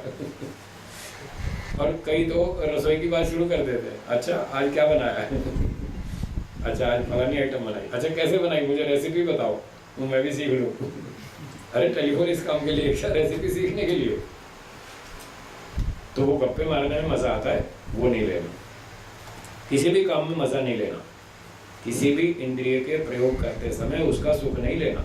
सुख लिया तो 4 दुख नहीं छोड़ेंगे, वो 4 दुख फिर घेर लेंगे, परिणाम दुख, ताप दुख, संस्कार दुख, गुण वृद्धि, विरोध दुख। सामान्य व्यक्ति को इन भोगों में ये दुख दिखते नहीं, बस इसी का नाम अविद्या है। और उसको दुख दिखते नहीं और वो केवल सुख दिखता है और वो सुख लेता रहता है और फंसता रहता है, उसको राग होता रहता है। फिर जब वो सुख नहीं मिलता तो फिर उसको गुस्सा आता है, वो राग उसको परेशान करता है। कोई छीन के ले जाए तो द्वेष हो जाता है, कोई छीन ले जाए तोड़ फोड़ डाले तो उस पर क्रोध आता है, बहुत गुस्सा आता है, फिर वो दुखी होता है। तो इसलिए सुख लेना ही नहीं, बस जीने के लिए खाओ जी। इंसान अपना घर नहीं छोड़ना चाहता, क्योंकि घर में उनको ऐसा लगता है कि बहुत सुख है, इसलिए इन सुखों को नहीं छोड़ के कहीं और नहीं जाऊंगा जी। ये सुख छूट जाएंगे। हाँ तो उनको परीक्षण तो करना चाहिए, छोड़कर देखना चाहिए। हाँ। इसी तरह से तो आगे बढ़ेंगे जी। 2 दिन 5 दिन 7 दिन घर से बाहर रहो, परीक्षण करो कि मैं घर की सुविधाओं के बिना बाहर जितनी कम सुविधाएं मिलती हैं, क्या इतनी सुविधाओं में जी सकता हूँ, आराम से जी सकता हूँ, परेशानी तो नहीं होती, कष्ट तो नहीं होता। ऐसे घर छोड़ छोड़ के 2 दिन 4 दिन 5 दिन 7 दिन उसको अपना परीक्षण करना चाहिए, क्योंकि मोक्ष का जो पूरा रास्ता है उसके लिए घर तो छोड़ना ही पड़ेगा, परिवार छोड़ना ही पड़ेगा, संन्यास लेना ही पड़ेगा, उसके बिना मोक्ष नहीं होने वाला।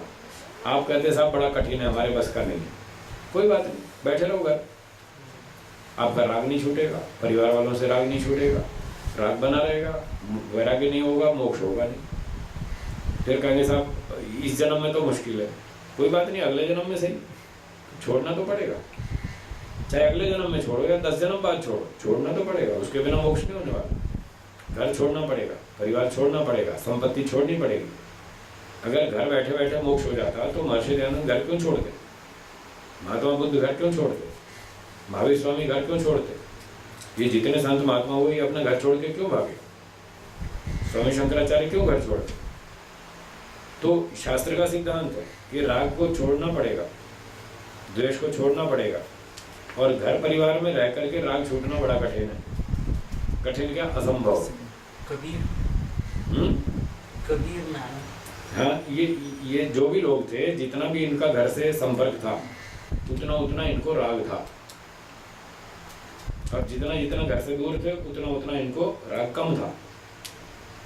राग तो साथ में रहने पर रहता ही है, खासतौर से जो परिवार वाले हैं, जिनके साथ हम बचपन से पैदा हुए रहे, जिनके साथ माता पिता के साथ, उनके साथ तो राग होना स्वाभाविक है, क्योंकि उनसे सुख लिया, सुखानुशयी राग। जिससे सुख लोगे राग होगा। अब घर वालों से तो बहुत सुख लिया बचपन से, जन्म से लेकर अब तक, तो राग तो होगा ही ना।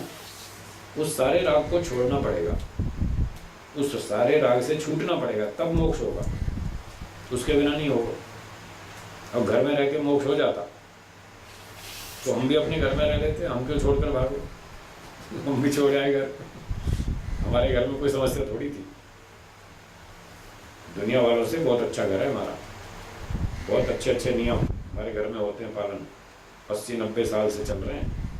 दुनिया वालों से तो बहुत सुखी थे, हम अपने घर में ही बहुत सुखी थे, पर हमने देखा हमको जाना मोक्ष में। ये घर दुनिया से लाखों गुना, लाखों घरों से अच्छा है, लाखों में एक घर है हमारा, तो भी ये मोक्ष में बाधक है।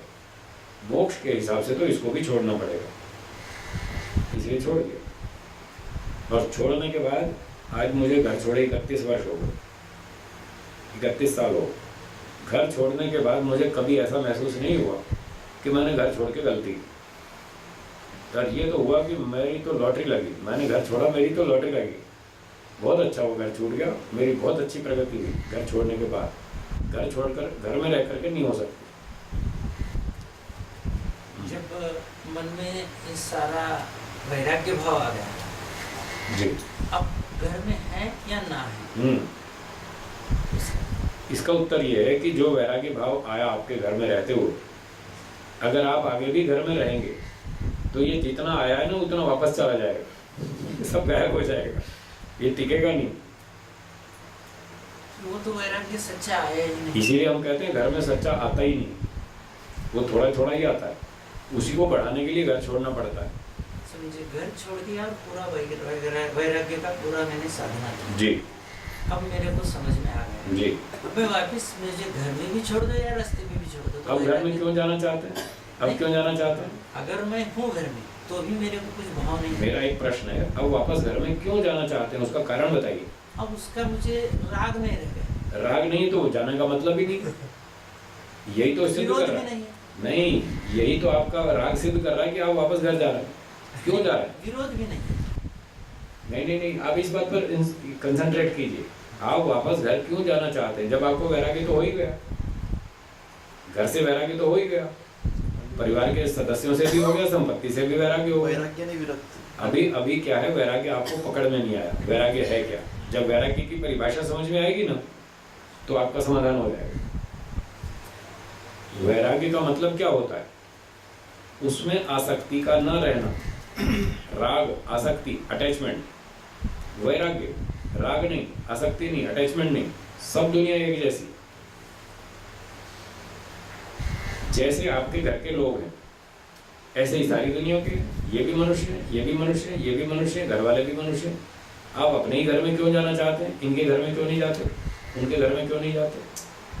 सारी दुनिया की जैसी है, कहीं भी जाओ, कहीं भी रहो, कहीं भी खाओ, किसी के साथ भी बैठो, किसी के साथ भी बात करो, उसी घर का आग्रह क्यों? ये इस बात को सिद्ध करता है अभी उसमें अटैचमेंट है आपकी, इसलिए वापस जा रहे हो। महर्षि दयानंद ने अपना घर छोड़ दिया, कभी वापस नहीं गए, फिर लौट के घर नहीं गए। मैं भी नहीं जाता, मुझे 31 साल हो गए, घर छोड़ दिया, मैं घर नहीं जाता। हाँ, मेरे घर के लोग मुझे मिलने आ जाए तो अलग बात है, उनको तो मैं धक्का नहीं मार सकता। उनकी इच्छा होती है मिलने की, वो आ जाते हैं, मेरी इच्छा नहीं होती घर जाने की। मैं घर वालों से मिलूं, कोई उनसे रिश्तेदारी रखूं, कोई हालचाल पूछूं, भाई तुम्हारे मेरे भाई भतीजे कैसे हैं, खा रहे हैं, पी रहे हैं, जी रहे हैं, मर रहे हैं, क्या हो रहा है, पढ़ाई ठीक चल रही है, कोई हाथ पाँव तो नहीं टूट गया, एक्सीडेंट तो नहीं हुआ। मैं कभी नहीं पूछता, ना मेरी इच्छा होती घर जाने की। जैसे आप हैं ऐसे मेरे घर के लोग हैं, ऐसे सारे लोग हैं। कभी कभी वो मेरा प्रवचन सुनने आ जाते हैं, मेरे घर के लोग, जैसे आप सुन रहे हैं वो भी आ जाते हैं, आप सुनते हैं वो भी सुन लेते हैं, आप प्रश्न पूछते हैं वो भी पूछ लेते हैं, आपको उत्तर देता हूँ उनको भी दे देता हूँ, बस फिर नमस्ते, अब अपने घर, हम अपने घर। इसका नाम है वैराग्य। गुरुजी आग्रह तो करते हो? अब नहीं करते, मेरे घर वाले बहुत समझदार हैं, मैंने पहले ही बताया था आपको, लाखों में एक आध घर है हमारा। हमारे घर के सब बुद्धिमान लोग, पढ़े लिखे हैं और वैदिक परंपरा के हैं। वो मुझे कहते भी नहीं कि तुम घर चलो, उनको पता है घर आएगा नहीं, फिर बोल के क्यों अपना मुंह क्यों खराब करें। उनको पता है आएगा नहीं, इसलिए कोई कहता भी नहीं। ठीक है जी, हाँ बोलिए। तो ये जो सुखानुशयी राग है, यानी सुख लेने के पश्चात, तो राग की जो स्टेज चल रही है ये उदारावस्था में जी, उसी को बता रही है, या फिर विच्छिन्न भी हो सकती है? न वो किसी भी अवस्था में हो, ये तो राग एक डेफिनेशन बताई, राग क्या चीज है। अवस्थाएं तो उसकी अलग अलग है, जिस चीज का आपने सुख ले लिया उसका राग बन जाएगा, सुख नहीं लिया तो राग नहीं बनेगा। आप स्टेशन पर जाइए, प्लेटफॉर्म पर, वहाँ आपको 500 आदमी मिलेंगे। अगर आपने उन 500 में से किसी एक आदमी को सुख ले लेकर के देख लिया, बड़ा सुंदर है, बहुत अच्छा लग रहा है, आप बार बार उसको देखते हैं और उसका सुख ले रहे हैं, तो घर जाके आपको वो याद आएगा। और 499 आदमी आपको याद नहीं आएंगे, और उनमें से कोई 499 में से कोई सामने आ गया तो आप पहचान भी नहीं पाएंगे। पूछो भाई ये आदमी स्टेशन पे, प्लेटफॉर्म पे आपने देखा था? साहब मुझे मालूम नहीं, मुझे याद नहीं आता, क्योंकि आपने ध्यान से उसको देखा ही नहीं। जब ध्यान से नहीं देखा तो उसका संस्कार नहीं बना, जब संस्कार नहीं बना तो स्मृति नहीं बनेगी। पर जिसको आपने खास ध्यान से देखा, बार बार देखा, सुख ले लेकर देखा, उसका संस्कार बनेगा, उसकी स्मृति बनेगी। और अगर सुख लेकर देखा तो उसका राग भी हो जाएगा और आप दोबारा उस व्यक्ति से मिलना चाहेंगे, उससे फिर कोई कॉन्टेक्ट नंबर भी ले लेंगे, शायद संभव हो तो, कई बार होता है ऐसा, तो कॉन्टेक्ट नंबर भी ले लेता है। या ट्रेन में कई लोगों से दोस्ती हो जाती है तो अच्छा लगता है, उनसे सुख मिलता है तो वो लोग संपर्क भी ले लेते हैं एक दूसरे का, इस तरह से। तो किसी भी चीज़ का सुख लेंगे तो राग होगा। अब ये राग की स्तर अलग अलग रहेंगे, कभी वो तनु होगा, कभी विच्छिन्न होगा, कभी उदार होगा, कभी कमज़ोर होगा, कभी बलवान होगा, वो स्तर अलग अलग हो सकते हैं। जितना अधिक अधिक सुख लेते जाएंगे किसी भी चीज़ का, उतना उतना राग बलवान होता जाएगा। जैसे कई लोग चाय का सुख लेते हैं रोज़, दिन में 2 बार 3 बार, उनको भयंकर राग हो जाता है, वो चाय नहीं छोड़ सकते। चाय नहीं छोड़ सकते, एक टाइम भी नहीं मिले तो सर दुखने लगेगा, चाय नहीं छूटती हो। तो सुख ले लेकर के आदत हो गई, इसी आदत का नाम ही तो राग है, यही तो संस्कार है, इसका नाम है राग। अब वो छूटती नहीं। तो जो सुख लेने के बाद राग हुआ और पहले संस्कारों के कारण पहले भी राग था उसी वस्तु में, तो उस राग में और इस राग में कोई अंतर नहीं। 20 बार सुख ले चुके हम खीर का, तो उसके 20 संस्कार बन चुके। आज 21वीं बार फिर खाया सुख खीर, फिर उसका सुख लिया, तो उसमें 1 यूनिट और जुड़ गया, अब 21 यूनिट हो गए राग। हाँ, उसकी ताकत बढ़ती जाएगी। फिर 5 बार और सुख लिया, 5 यूनिट और जुड़ जाएगा, और बलवान होता जाएगा और उतनी ताकत से हमला करेगा। 27वीं बार फिर कहेगा लाओ खीर, 26 बार सुख ले चुके, 27वीं बार फिर लाओ, और उस दिन नहीं मिला सुख, खीर खाने का सुख नहीं मिला, तो उस दिन फिर बड़ा कष्ट होगा। ये सब आगे संस्कार दुख में आने वाला है, संस्कार दुख में आएगा। तो ये जो 5 अवस्थाएं बताई थी, तो एक छठी भी अवस्था है पर गौण है बहुत। कौन सी? जब मोक्ष से वो लौटा, अभी तक उसने पदार्थ खाया नहीं, तो उस समय तो उसको राग नहीं, अभी कोई राग नहीं, तक बीज भी है ही नहीं, प्रसुप्त नहीं, विच्छिन्न नहीं, उदार नहीं, अभी है ही नहीं, है ही नहीं। हाँ, है ही नहीं। वो तो जब आएगा तो उसके संपर्क में आएगा तब नया पैदा होगा। ये 5 क्लेश तो इसने मार दिए, जब मार दिए तो इसी कंडीशन में तो मोक्ष हुआ। जब वो मोक्ष में चला गया तो ये 5 क्लेश में से कोई भी नहीं, अविद्या, अस्मिता, राग, द्वेष, अभिनिवेश कुछ भी नहीं, बिल्कुल फ्रेश होकर के गया। आज एक व्यक्ति ने, अशोक आर्य ने शंका पूछी फेसबुक पे, हाँ, उसने लिखा कि जब संस्कारों को दगबीज कर देंगे तो फिर कर्म का फल कैसे मिलेगा, मिलेगा नहीं मिलेगा, क्या इस बारे में कुछ व्याख्या करें, ऐसा उसने प्रश्न पूछा। तो मैंने उसको उत्तर लिखा कि संस्कार अलग चीज़ है और कर्म अलग चीज़ है। समाधि से आप संस्कारों को दगबीज कर सकते हैं, कर्मों को नहीं। संस्कार नष्ट कर दिए तो मोक्ष हो जाएगा, और जो कर्म आपने कर रखे हैं वो तो फल देंगे। संस्कार के दगबीज होने से कर्म पे कोई असर नहीं होता, वो तो फल देगा ही देगा, चाहे मुक्ति से लौट कर भोगो तो भी देगा वो तो भोगने से ही नष्ट होता है कर्म, उसका और कोई चारा नहीं, कोई दूसरा ऑप्शन नहीं। यहाँ कर्म का अर्थ यानी जो वैश्विक का न्याय का है वो तो तुरंत जो भी क्रिया किया आपने, जैसे कोई दान दिया ये कर्म हो गया, चोरी की ये कर्म हो गया।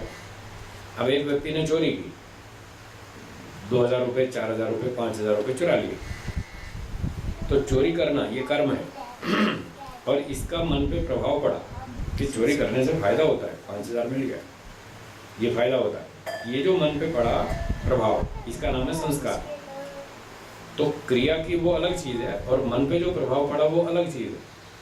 आप समाधि लगाएंगे तो ये जो संस्कार था, मन पे पड़ा था कि चोरी से फायदा होता है, ये तो संस्कार नष्ट हो जाएगा समाधि लगाने से।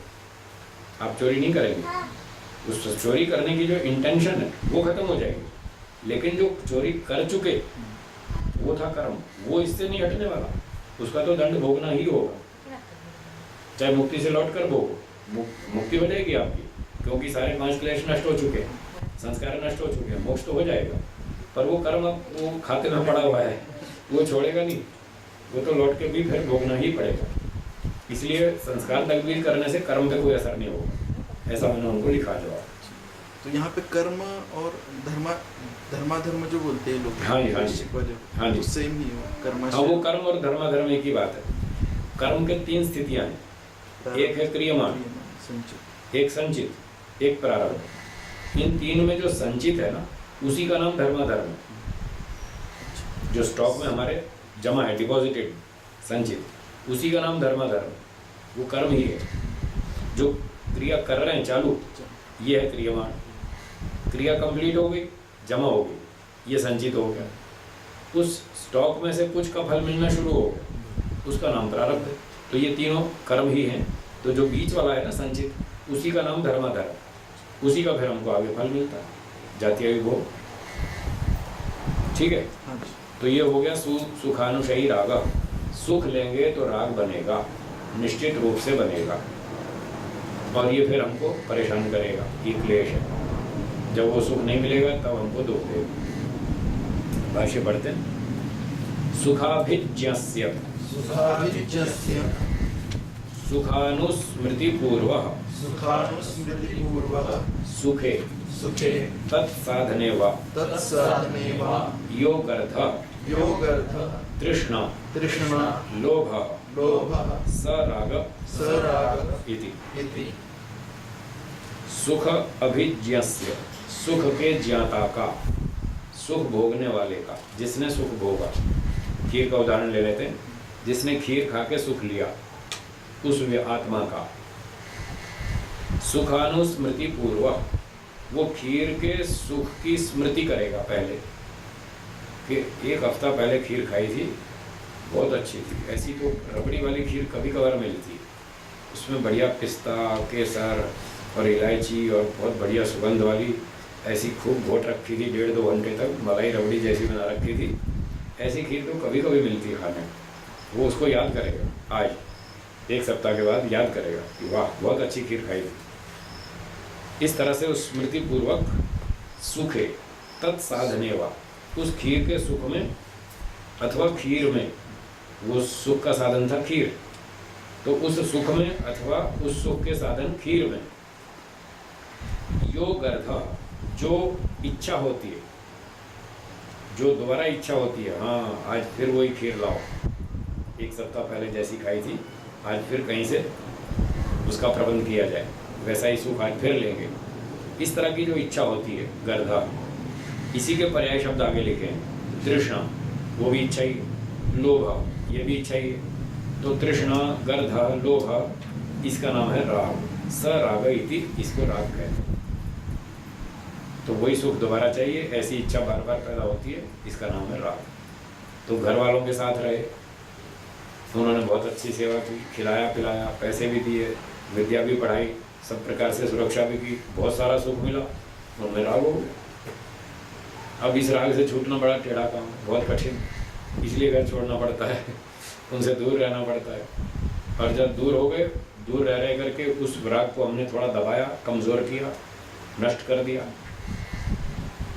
ठीक है। तो जब नष्ट ही कर दिया तो फिर वापस क्यों जाना, वहाँ जाने का कोई मतलब नहीं। और अगर फिर भी इच्छा होती है वापस जाने की तो इसका अर्थ है नष्ट नहीं हुआ, अभी वो बचा हुआ है, थोड़ा तनु हो गया, थोड़ा कमज़ोर हो गया। लेकिन ध्यान रखना, अभी पिछली बात बताई थी ना, जैसे ये प्रतिपक्ष भावना से कमज़ोर होते हैं ये राग द्वेष, ऐसे ही आलम्बन के उपस्थित होने पर बढ़ते भी हैं। आप 10 साल घर से बाहर रहे तो घर वालों का राग कम हो गया 10 साल में, फिर 1 साल वापस घर जाके घर वालों के साथ रहने लगे, वो वापस राग बढ़ जाएगा इसलिए खतरा है, वहाँ से दूर रहो, घर वालों से दूर रहो, नहीं तो राग वापस जाग जाएगा, फिर बलवान हो जाएगा, फिर आपको वही समस्या आएगी। प्रैक्टिकल करके देखो, ये तो अभी थ्योरी कर रहे हैं हम, प्रैक्टिकल करके देखो, पता चल जाएगा। बोलिए। तो हमने घर छोड़ दिया, सन्यासी हो गए, तो ज्ञान तो रहेगा, पर वैराग्य हाँ। इस बात में है कि राग या द्वेष उन लोगों से नहीं होगा, स्मृति तो रहेगी, स्मृति तो रहेगी। हाँ, हम भूल नहीं जाएंगे, याद तो रहेगा, ये हमारे पिताजी थे, ये हमारी माता जी, ये हमारे भाई, याद तो सब है, पर उसमें आसक्ति नहीं, अटैचमेंट नहीं है। याद होना तो वो इन्फॉर्मेशन, वो तो जानकारी है, वो तो हिस्ट्री है, हिस्ट्री थोड़ी भूल जाएंगे, वो हिस्ट्री याद रखना वो एक अलग बात है, पर अटैचमेंट नहीं है, इसका नाम वैराग्य। कुछ पूछ रहे हैं? खीर का हमने राग कम कर दिया जी, बाद में फिर खीर आ गई, जी, तो फिर वैराग्य भाव में खा रहे हैं। ठीक है। तो इच्छा हुई कि नहीं खीर आनी चाहिए? नहीं, इच्छा नहीं हुई ना, सारा प्रयत्न किया, सारा बल से उसको हमने, जैसे कि 8 महीने 6 महीने छोड़ के उसके साथ ठीक। में हमारा खत्म कर दिया। ठीक है, बाद में अब खीर आई तो भी बस शरीर के लिए खाना। हाँ ठीक है, फिर कोई दिक्कत नहीं, खा सकते, फिर परीक्षण करना, हाँ। उसके बाद फिर परीक्षण और करना है कि खीर आई और हमने खा ली, कैसा लगा, इच्छा हुई नहीं हुई, मजा लिया नहीं लिया, वो तो रोज परीक्षण करना है। इसके लिए खीर खाना है, सामने देख, खा सामने लेंगे। आने में। हाँ खा लेंगे, खाने में दिक्कत नहीं है, कार में बैठेंगे उसमें दिक्कत नहीं है, ट्रेन में जाएंगे, एसी कोच में जाएंगे, फ्लाइट में उड़ेंगे, कोई दिक्कत नहीं है। वस्तु का प्रयोग करने की मनाही नहीं है, उसका सुख लेने की मनाही है। हाँ, सुख नहीं लेना, बस वस्तु तो साधन है, ये सारी प्रकृति मोक्ष प्राप्ति का साधन है, वेदों में शास्त्रों में ये लिखा है, इसको साधन बना के यूज करो, कोई आपत्ति नहीं है। इसके बिना तो हम जिएंगे कैसे, यात्रा कैसे करेंगे, खाएंगे पिएंगे नहीं तो शरीर बलवान कैसे बनाएंगे, कैसे बनेगा, वो बनेगा नहीं तो सेवा कैसे करेंगे, पढ़ाई कैसे करेंगे, ध्यान कैसे करेंगे, प्रचार कैसे करेंगे, यात्रा कैसे करेंगे, शक्ति तो चाहिए ना। तो ये शरीर भी, मन, बुद्धि, इंद्रियां, ये सारे इंस्ट्रूमेंट्स हैं, और खीर पूरी हलवा ये भोगे पदार्थ हैं, इनका मजा नहीं लेना, इनको बस जीवन रक्षा के लिए उपयोग करना है, ये तो हो जाएगा मोक्ष का रास्ता। अगर इनको जीवन रक्षा के लिए हम प्रयोग करते हैं, इन पदार्थों को, ऑब्जेक्ट्स को, तो ये हमको मोक्ष तक पहुंचा देंगे।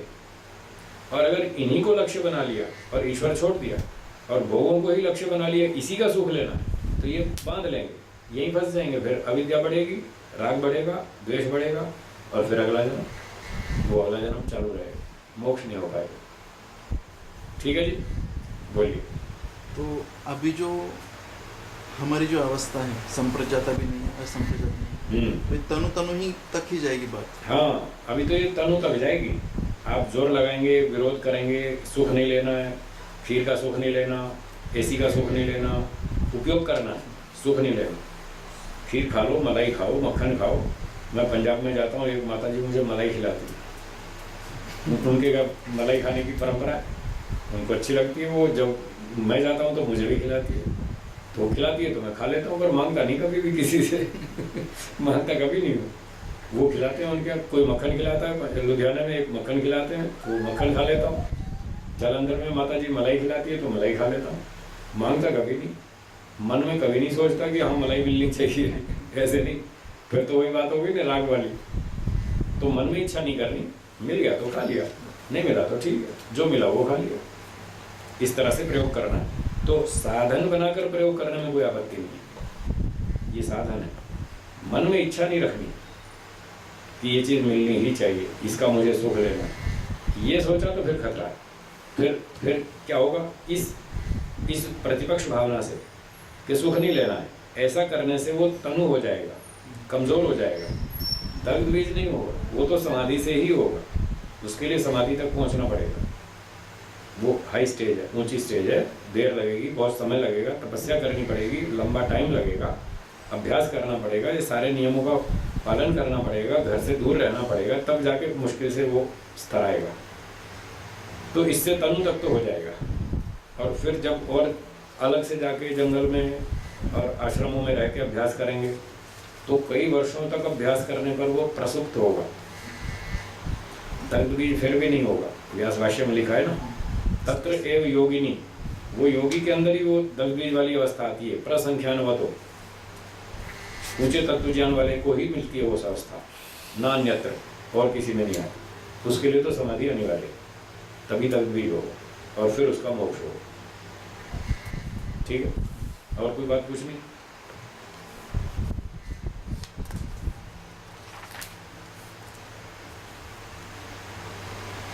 तो आगे चलते हैं। तो जो असंप्रज्ञात वाला योगी है, हाँ जी। जो चरमदेही, हाँ जी। बीज सब हो गए, हाँ जी, तो वो सिर्फ अविद्या पे ही प्रहार करता रहता है या?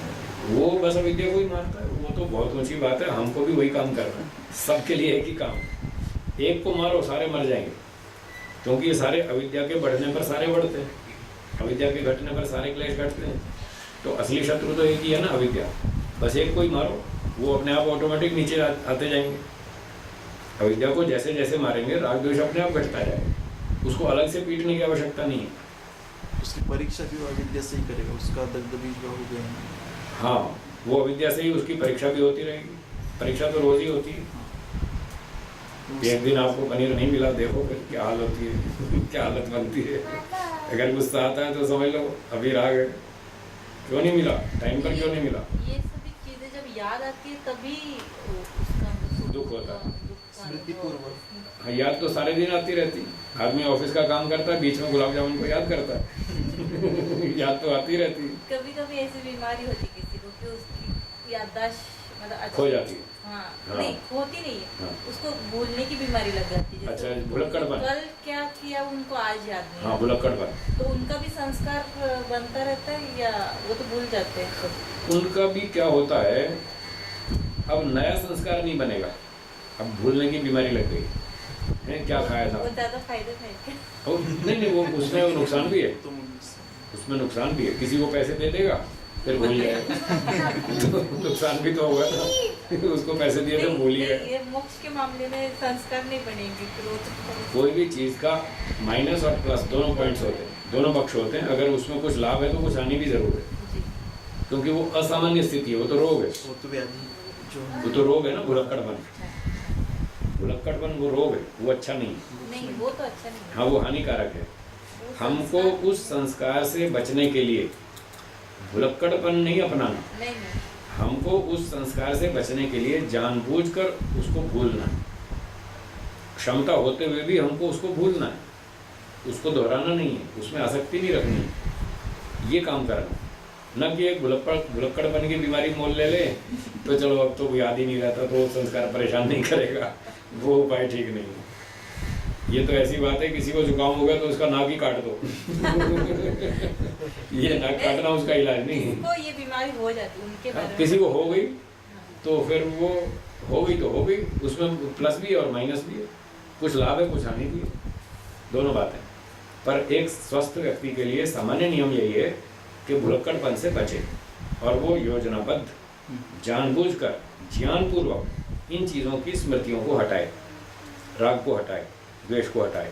ये आदर्श अवस्था है, ऐसी होनी चाहिए। ठीक है जी। तो जब वो योजना करेगा, ये चीज़ खानी है, वो चीज़ खानी है, हाँ सुख भी ना लिया उसने, हाँ और जब योजना का काल हो तभी उसने ये किया, और जब काम कर रहे हैं तो नहीं कर रहे हैं, हाँ, ठीक है। तो वो ठीक स्थिति है। वैसे तो अच्छा है कि उसको ये भी नहीं सोचना पड़े कि आज क्या खाना है, वो इससे भी बचे तो अच्छा है। वो तो जाके थाली पर बैठ जाए, हाँ जी लाओ क्या है जो है दे दो बस। उसको तो पेट्रोल समझ के खाना है, पेट्रोल समझ के डालना है। तो इतना भी क्यों सोचे कि आज नाश्ते में क्या खाएंगे और लंच में क्या खाएंगे, कुछ नहीं सोचना। वो सोचने वालों का डिपार्टमेंट अलग है, वो अपना सोचते रहे आज क्या बनाना है, वो हफ्ते भर की प्लानिंग कर ले। ये तो घर छोड़ दिया, हाँ अब क्या बनाना है खुद को ही। अच्छा मान लो अकेले ही हैं, हम अकेले रह रहे हैं, अब हमको ही डिसाइड करना है कि नाश्ते में क्या खाना और लंच में क्या खाना। तो ठीक है, तब हमको सोचना पड़ेगा। ऐसी परिस्थिति में हमको ही डिसाइड करना होगा।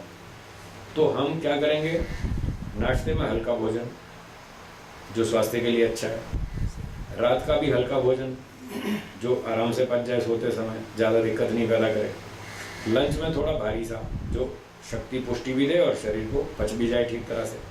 फिर उस आधार पे हम डिसाइड करेंगे, सुख लेने के लिए नहीं, सुख लेने के लिए नहीं, भले ही हम डिसाइड करेंगे पर फिर हम उस ढंग से सोचेंगे स्वास्थ्य के लिए क्या उचित है। हाँ, उसको ध्यान में रख के सारा नियम बना लेंगे, कोई दिक्कत नहीं।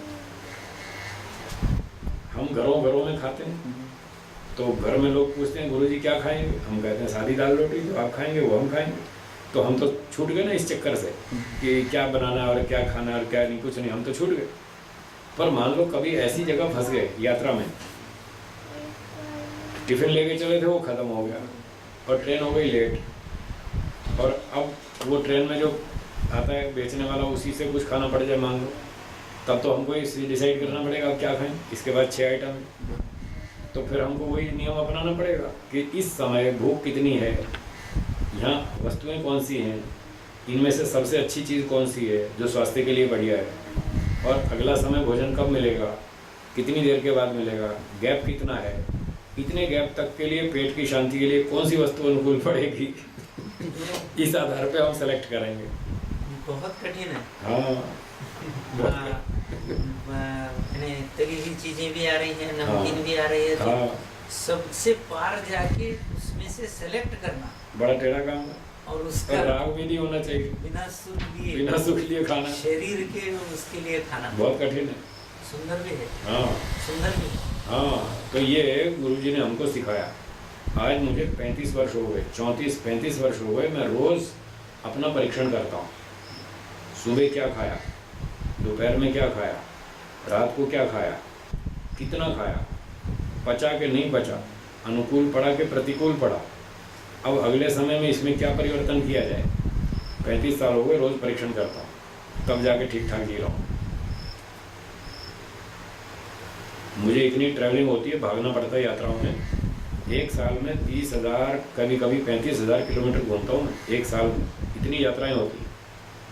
और इतनी यात्राएं करना, स्वास्थ्य को ठीक रखना, हर जगह का पानी अलग, खाना अलग, टेम्परेचर अलग, जलवायु अलग, धूल अलग, मिट्टी अलग, सब चीज़ें अलग अलग, भोजन अलग। कहीं पंजाब में जा रहे हैं वहाँ पंजाबी खाना मिल रहा है, यहाँ महाराष्ट्र में आ रहे हैं तो मराठी खाना पड़ रहा है, अगले ही दिन मराठी खाना, अगले ही दिन फिर दिल्ली गए तो वहाँ कोई और खाना, राजस्थान में गए तो कोई और खाना।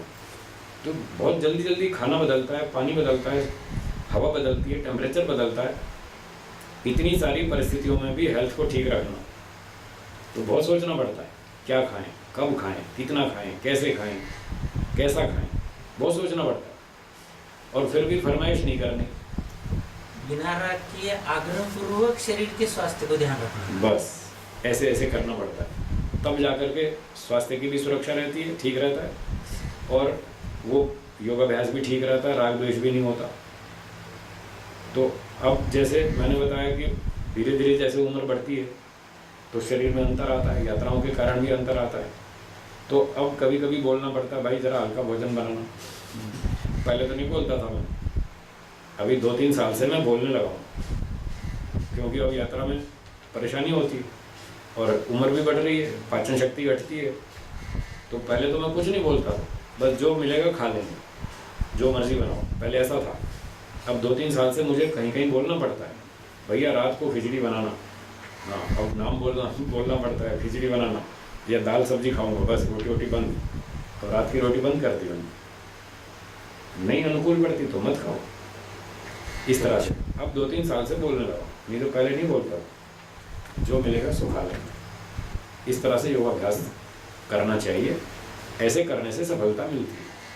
आप बिना राग के खा लेंगे, बिना द्वेष के जी लेंगे। किसी ने आपसे अच्छा व्यवहार किया तो ठीक है, और गड़बड़ किया तो भी आप दुखी नहीं होंगे और अपना चुपचाप निपटा लेंगे, द्वेष नहीं करेंगे।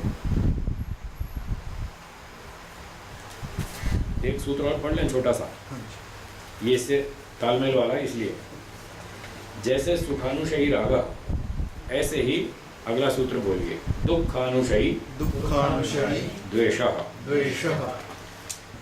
ये उससे उल्टा है। दुख भोगने के पश्चात जो संस्कार पड़ता है मन पर, उसका नाम द्वेष है। जेलसी, जलन, क्रोध, गुस्सा, बदला लेने की भावना, ये सारा द्वेष। भाष्य भी पढ़ लेते हैं।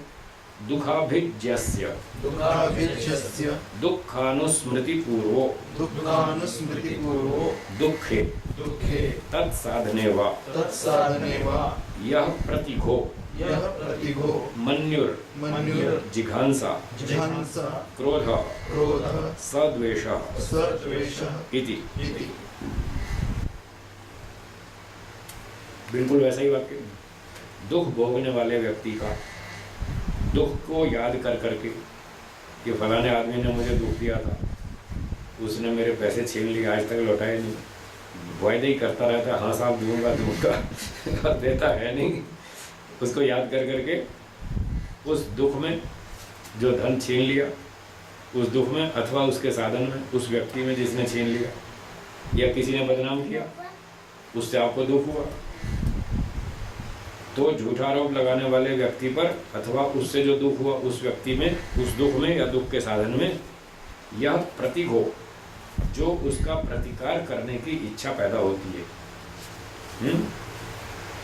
उससे बदला लेने की इच्छा पैदा होती है। इसको छोड़ूंगा नहीं, देख लूँगा, मेरा भी मौका आने तो बताऊंगा इसको कैसे कैसे बदनाम किया जाता है, इसको दिन में तारे दिखा दूंगा। ऐसे ऐसे व्यक्ति सोचता है।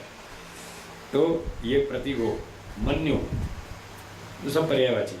मन्यु का अर्थ यहाँ वो वैदिक वाला नहीं लेंगे, हाँ यहाँ तो झगड़े वाला गुस्सा, जिघांसा उसको मारने की इच्छा, उसका विनाश करने की इच्छा, इसी को आगे क्रोध लिखा। तो ये सब जो होता है इसका नाम द्वेष है, ये द्वेष। तो जब द्वेष होता है तो स्थिति बहुत बिगड़ती है, जलन होती है, दिमाग गर्म हो जाता है, कुछ अच्छा नहीं लगता है, मूड खराब हो जाता है, अशांति पैदा होती है। ये राग से ज़्यादा खतरनाक है। राग भी खतरनाक है, वो भी दुख देता है, द्वेष भी दुख देता है, पर ये कंपैरेटिवली राग से ज़्यादा दुखदायक, ज़्यादा परेशानी करता है। आप किसी व्यक्ति से 6 घंटे 8 घंटे राग कर लो, आपको उतना कष्ट नहीं होगा, और किसी व्यक्ति से 1 घंटा द्वेष कर लो लगातार, देखना खोपड़ी गर्म हो जाएगी, सर गर्म हो जाएगा, परेशानी हो जाएगी, आपको बेचैनी हो जाएगी, कुछ अच्छा नहीं लगेगा। इसलिए द्वेष तो और भी ज़्यादा खराब, इससे भी बचना चाहिए। पर ये होगा तभी जब अविद्या है। अविद्या है तो राग भी होगा, अविद्या है तो द्वेष भी होगा, अविद्या है तो अस्मिता भी होगा, सारे क्लेश होंगे। अब ये राग क्यों हो रहा है अविद्या से? अविद्या के कारण राग इसलिए हो रहा है, हमने मान रखा है कि इसमें बहुत सुख है, जबकि है ये अविद्या, बहुत सुख उसमें है नहीं। इस अविद्या के कारण हमको उसमें राग हो गया। हम चाहते हैं बहुत सुख चाहते हैं, लगातार चाहते हैं, और किसी भी वस्तु में बहुत सुख नहीं मिलने वाला, लगातार नहीं मिलने वाला, अविद्या के कारण हमने उसमें ऐसा मान लिया, इसलिए राग हो गया, अटैचमेंट हो गई। द्वेष क्यों हो गया?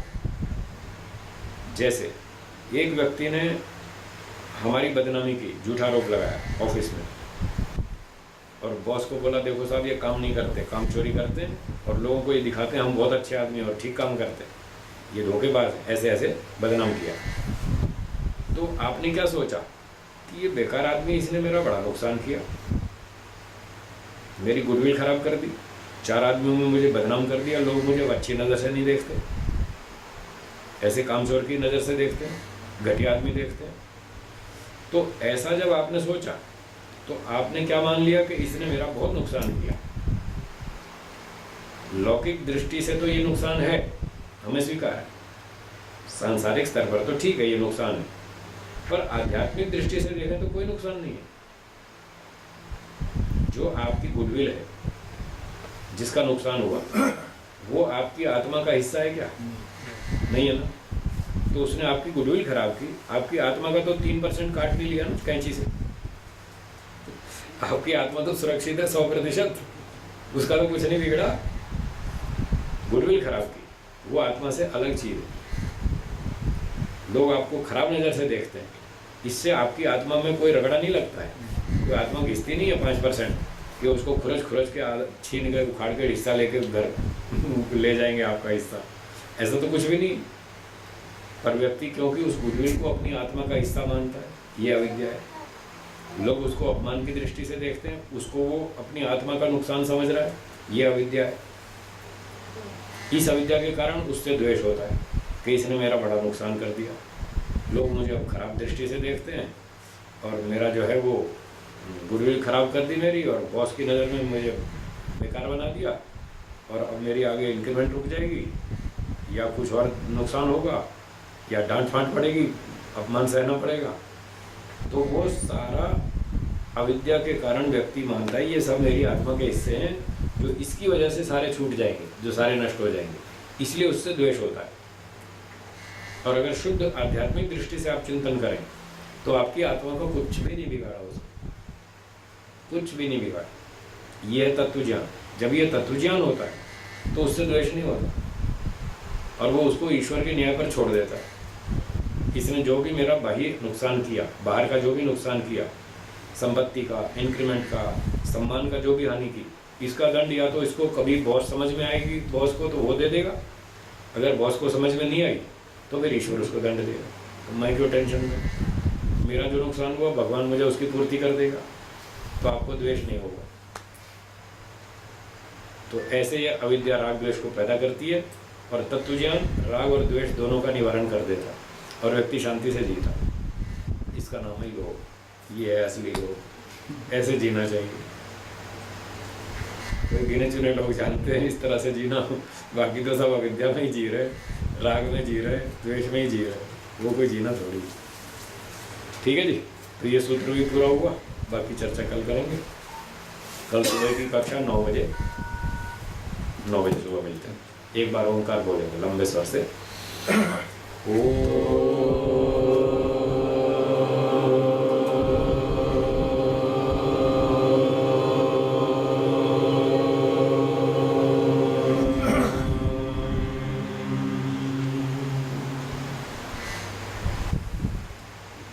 चलिए, सबको नमस्ते। नमस्ते।